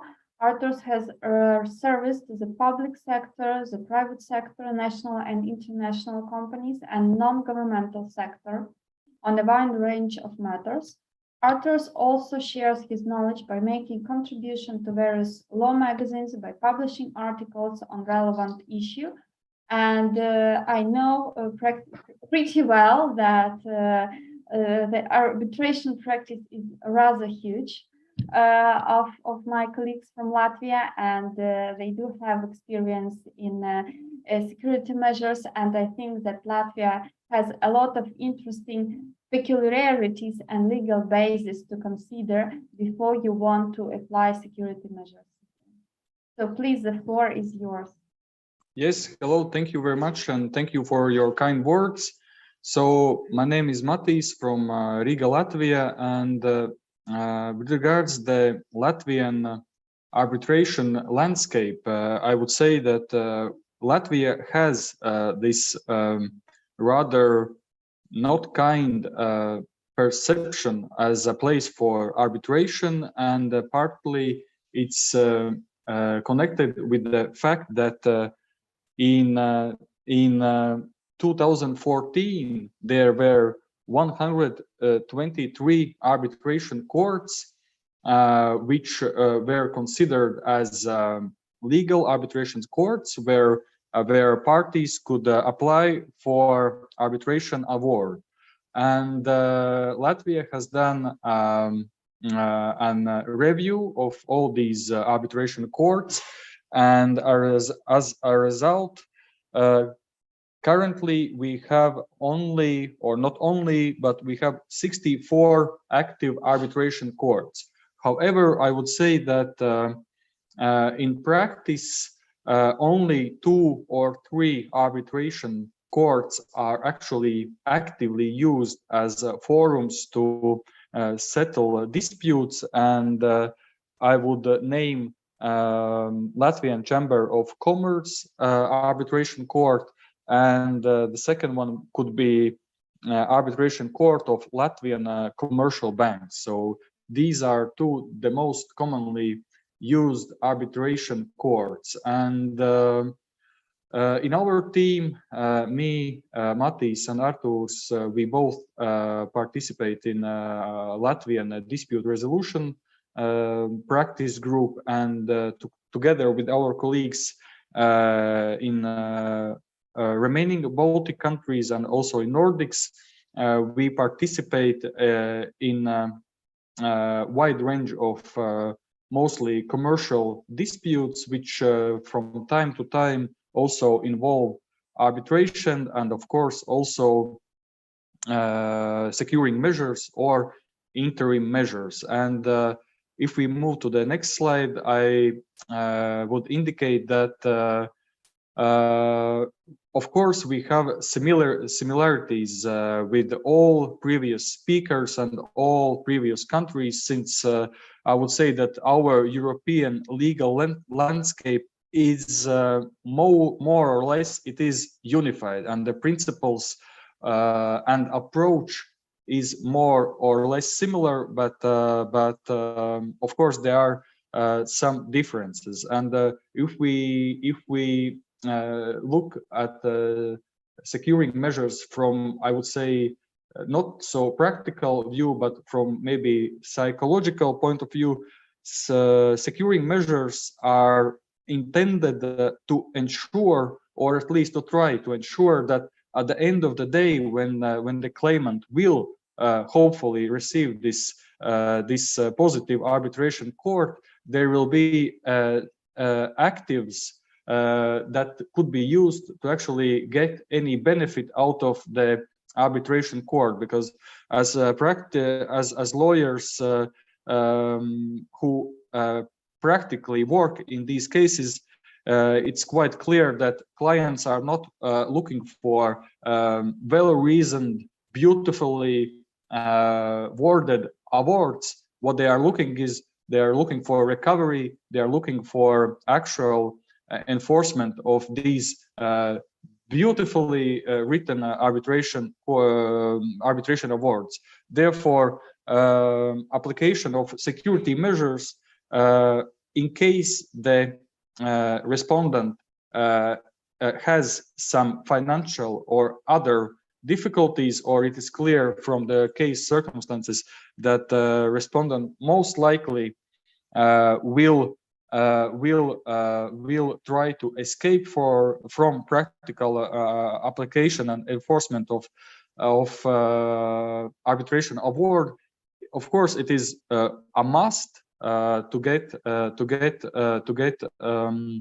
security measures. And similarly, as in previous countries that were described, in Latvia, it is possible to get security measures in 3 stages of the arbitration dispute, meaning it's possible to get security measures before actually submitting the claim at the arbitration.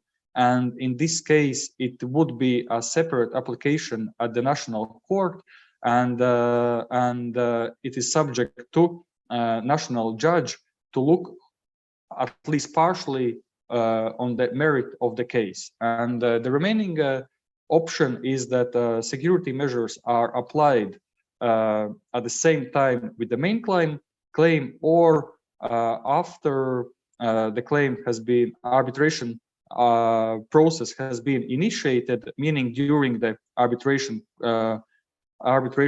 process, and then the claimant has to request to arbitration court and subsequently enforce the arbitration decision on national level. And moving to the next slide, the main criteria for security measures when the claimant applies at the national court, then the national court judge will apply the so-called 4-step test which consists of the following 4 questions.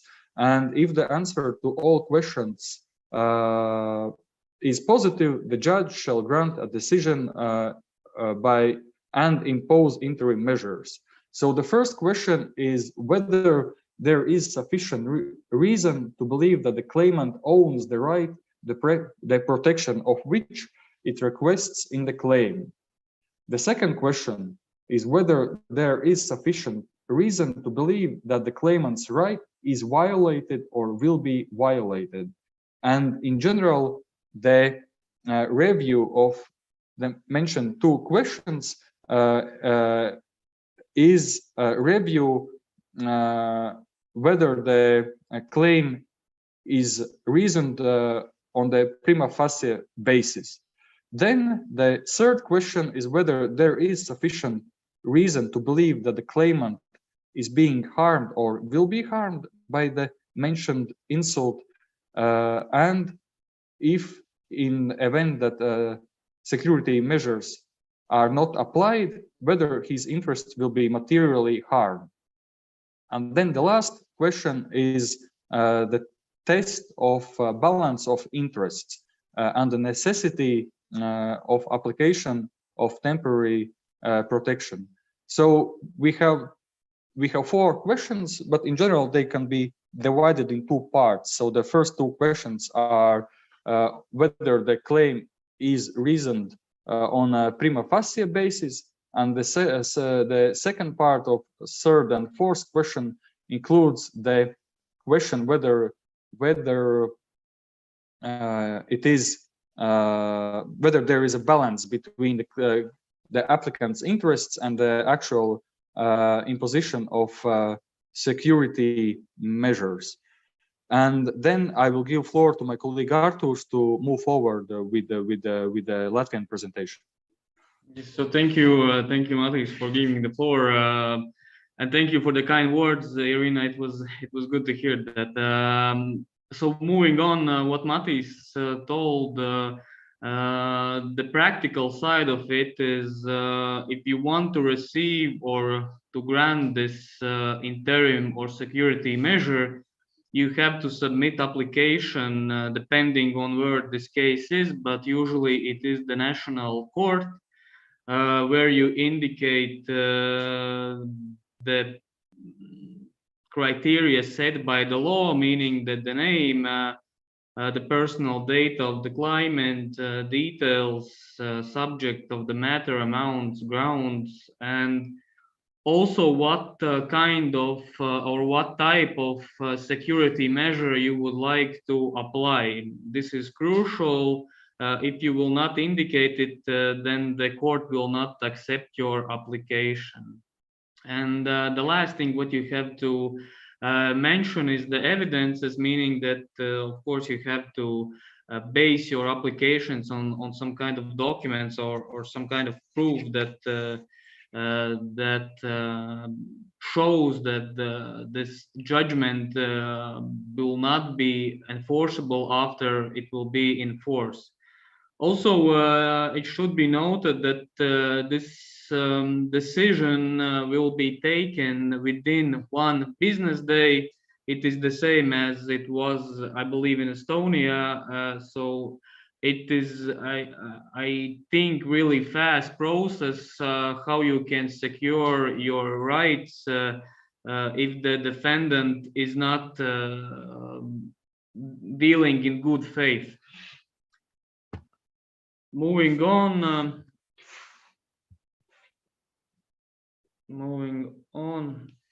So as Matis already mentioned, these four questions, what you have to prove to get this security measure. So this should also be written in the application, meaning that you have to make sure that the judge and the court understand your concerns and what negative effects can be taken if the judge will not take this decision. I will not repeat it. I believe that Matis was clear on this one, so I will move on. And from the practical side, what you should prove and what should be the evidences that that really proves that you are afraid that the judgment will it will be impossible to enforce the judgment. So the first thing, if what we do in our practice is we send out these pre-trial warnings, letters, or some kind of reports indicating that hey, we see that that your assets are moving away. Please inform us, or please give us some kind of statement that you're good to go and your business is on track. And if we do not receive any answer, or we do not, if we receive a negative answer, this will be a good evidence for the court. The second one is we usually look into the public registers, such as land books, such as vehicle register, etc., to see if there have been any movements regarding these assets. For example, if the case or arbitration case has been initiated and on the next day the defendant has transferred that real estate to his mother or to the, I don't know, to other business partners, then this will be a good reason to ask the court to make this security measures decision. Also, what we usually do in our practice is that if we try to prove the judge that if such decision will not be taken, this will cause us financial losses or some other damages. This can be done by showing financial data or some other data that can prove our statements. So these are the three most commonly used things that we do to prove the court that the judgment at the end of the day will not be enforceable. However, of course, in every case we try to make sure that the best or the most applicable solution is found. Therefore, if the client wants to go for example, to seize the ship, then we will do some other activities. But as I think that this should be reviewed on a case by case basis. So moving on, which assets might be seized, and I really like what Ott told, that everything can be seized. If I believe that it is the same in Latvia, and here are the law stated things that you can seize. I will not repeat it, or I will not read it, but these are pretty wide range of activities what you can do. And as I earlier mentioned, that what you want to apply, it is on the plaintiff's shoulders, meaning that if he wants to go after the bank accounts, then he should indicate it. If he wants to go after the real estate, then he should indicate it. The court will not decide anything else except what you have asked, meaning that the court will say only will review what you have asked. If you will ask for the money, the court will, for the seizure of the money in the bank accounts, the court will review it only on in this perspective. So therefore, prior deciding what you want to seize, I would say that you have to evaluate which is the best solution, or which is the best possibility that you will get this decision, this positive decision. Moving on, we have indicated in our practice the three most most known civil cases in Latvia regards the application of interim or security measures. The first one is the claimant's obligation to compensate for the damages.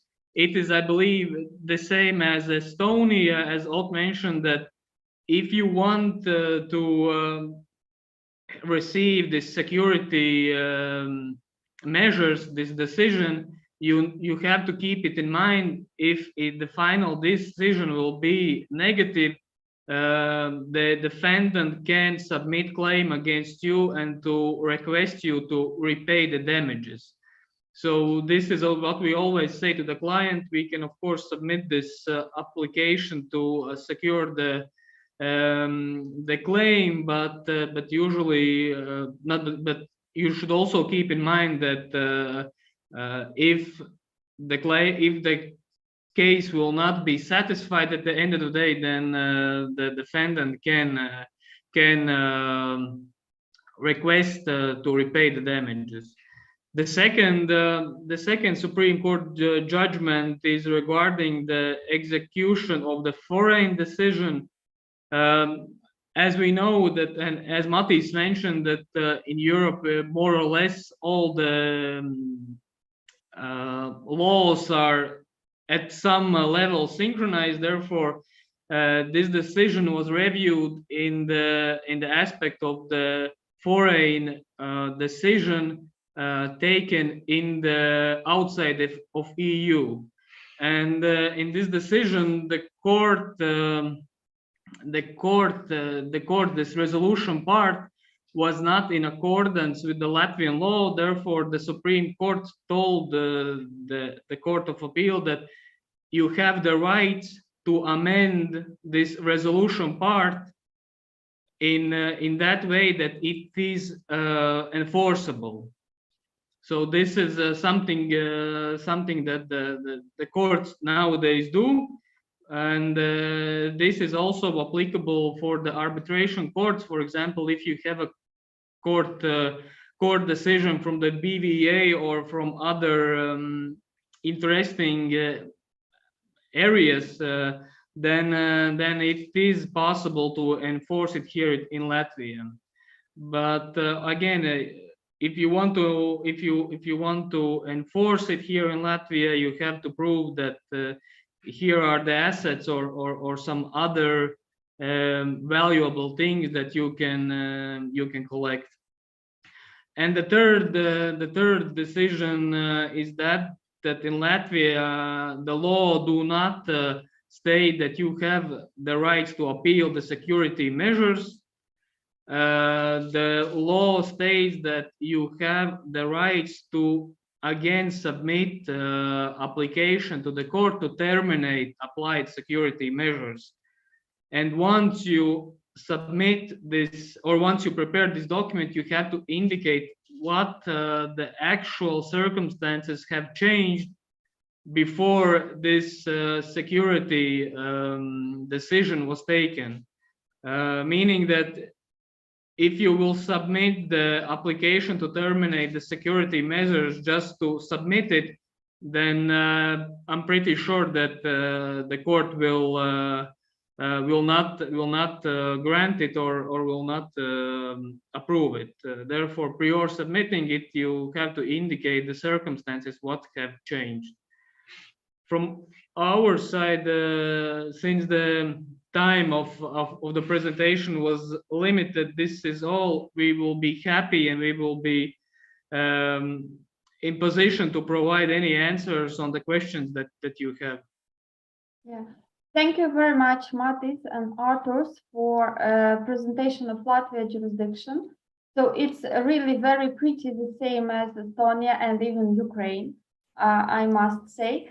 So I want to clarify a few questions. The first, you said the last words that appeal against the security measures is limited. So did I understand you correctly that if the opponents want to challenge the security, they need to apply to the same judge, saying that you need to terminate security measures because it was unlawful, and they should substantiate the reason that they consider the security should be lifted. Do Yes. we understand you correctly? Yes, that is correct. And from our perspective, we believe that this is the correct regulation, since this decision by which the security measures is applied, it is enforced on the day when it is taken. Therefore, it is also enforceable at the same time. If you will have the right to appeal it, then we do not see any, any good thing from the security measure if it can be appealed and it can not give the effect that you are hoping for. Okay, so just one more clarification.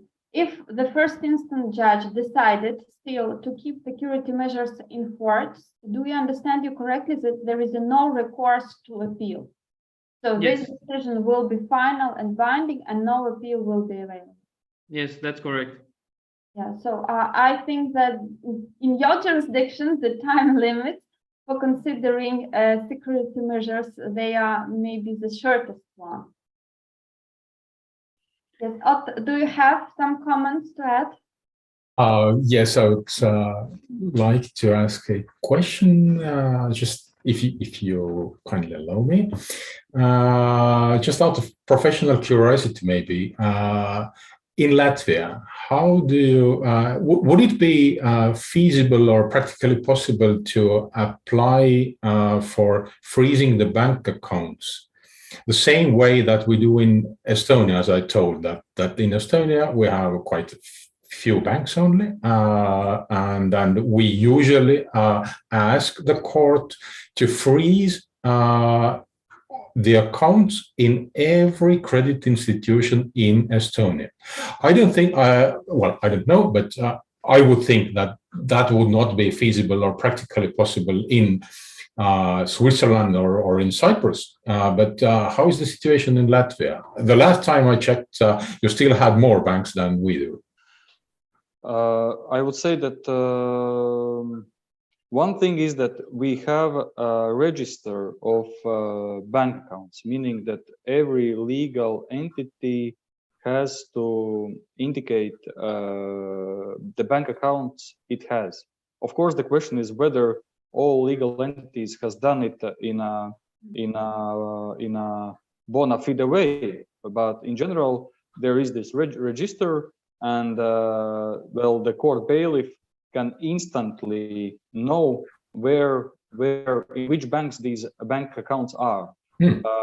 That's one thing, and the second thing is that it's very easy for a court bailiff to send these requests to freeze funds in bank accounts, since this it's done electronically, and the exchange of this request and actual enforcement from the side of banks, well, I would say that in practice it takes up to the shortest period of time that I have had personally was 2 hours, meaning from the moment when the court bailiff has sent out the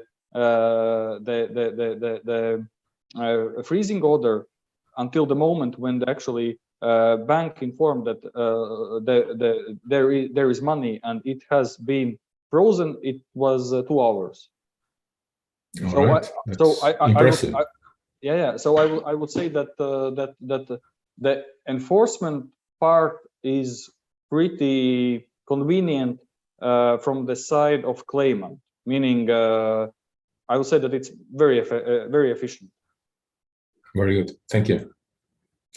Matis, and may you clarify whether this register is public or No. it is available only to enforcement officers? It's available only to enforcement authorities, court bailiff, notaries, but it's not available for attorneys, meaning we don't know it, but we know that there is such information. And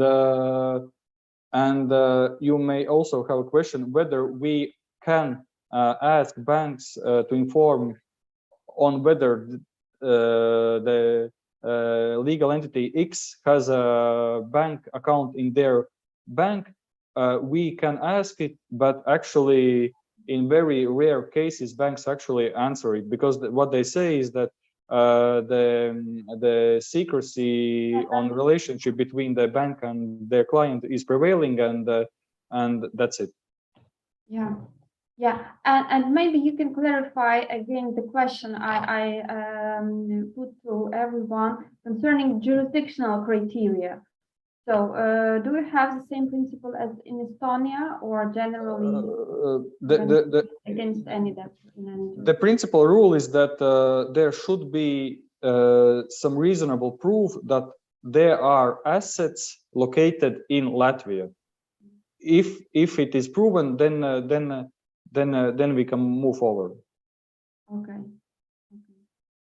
Yeah, so, and it can be proven by prima facie general evidence like communication, emails, that generally the respondent might have a bank account in Latvia. Yes, there is no specific list or some threshold indicated in the law. So basically, we have to look at each case individually, meaning that it depends on specific case what could be these proofs. In some cases, it could be even sufficient with some email correspondence. Yeah. And one more question concerning the counter security. Do you have any requirements to make a counter security, a deposit, court deposit? No. Okay, great. But I will jump in. The law do not state that you have to pay it, but the judge can, in some specific cases, can ask for it. But we, in our practice, we haven't had the case. So, but such rights the judge has, yes. Yeah. Okay. Great. So I think that Latvia looks like a rather attractive jurisdiction to go if there is some connection and some presumption, or at least evidence, that the defendant might have assets there. So, colleagues, if you have any questions to one another, you can put them right down. You can put this question right now. So otherwise, I think we can make a summary of our today discussion. So we have today covered Switzerland and discussed a very interesting issue concerning the available security in the course of arbitration that are granted by arbitral tribunals, and as well securities that are available in the court. And we have a very good perspective in Switzerland because it's quite easy to get Swiss attachment if you have sufficient connection to Switzerland. If the respondent is not resided in Switzerland, if you want to seek attachment in support of foreign arbitration proceedings. And of course, there is a good perspective of recovery if you have actually seized the assets in Switzerland. We have discussed Cyprus jurisdiction. So Andrea explained us that you can seek freezing order or Moreva injunction worldwide freezing order in Cyprus. You can ask the court to consider the case ex parte, that will make effect of surprise if you have evidence that security measures should be applied urgently. And it is very important criteria, according to my understanding, because if you have evidence that a respondent decided to change shareholders or decided to close some bank accounts, then you need to run very quickly, because otherwise the court will not be persuaded that the application should be considered as part. So we have Estonia jurisdiction that provides a very good support in the form of mortgage on immovable property and as well arrest of bank accounts. We understand that after different offshore scandals, many companies decided to change their residence and change their jurisdiction. And now, for instance, in our practice, we see more and more companies that choose Estonia or Latvia as the place of their registration. And of course, if you have a defendant that is registered in Estonia, that is a good option to consider arrest. It is very good that you can apply arrest saying generally, I want to arrest any and all bank accounts in Estonia, and it will work, because in Ukraine, it doesn't work in such a way. So you need to prove exactly which bank account, in which banking institution you want to arrest. So that is a very good preference of Estonia. And we have Latvia that really is a very exceptional jurisdiction in terms of considering the application for arrest and in terms of enforcing any arrest order. So as Matis explained, so there is a register available to the bailiff concerning the bank account opened for this particular debtor. And if you are successful in receiving arrest order, their bank account might be arrested very promptly. And I think the preference is that you do not have an appeal, and the case might be finalized in the first instance court, and the arrest might stay in place until completion of any possible arbitration proceeding. So I would like to thank you one more time for your excellent presentation, for our today discussion. I think that it was very educational. It was very interesting, and personally for me, I received new, very important information that have a very practical aspect. And of course, we can now recommend our client to consider more and more jurisdictions and try to search this connection to different jurisdictions once they are commencing arbitration proceedings. So thank you, and if you have any comments, so please, you are free. We have a few more actually, I just wanted to clarify something about the freezing of bank accounts in Cyprus. We do operate in the same way as Estonia, in the sense that apart from specific accounts in our freezing order, the wording is such that it captures all banks in Cyprus. So what we do is, upon the issuance of the ex parte order, we communicate this to the banks.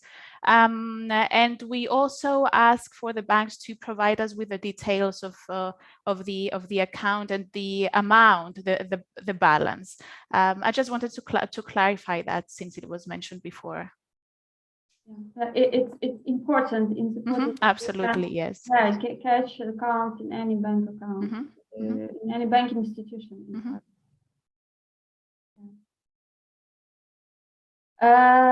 So thank you one more time, our Advocates Association. Thanks to all of you. We wish peaceful sky to everyone, and we are staying in touch, and we wish everyone to have a nice and lucky day. Thank you very much. Thank you. Thank you for the invitation. Thank you, and thank you for hosting this very beautiful set webinar. So thank you. Yeah, absolutely. Okay, thanks. Thank you. Bye-bye. Thank you. Thank you. Bye. Bye. Thanks. Bye. Так, Ірина, дякуємо вам, дякуємо нашим спікерам, нашим учасникам, що ви були з вами. Підписуйтесь і слідкуйте за нашими новинами. Всім гарного дня. Дякую. Thank you. Дякую. Дякую.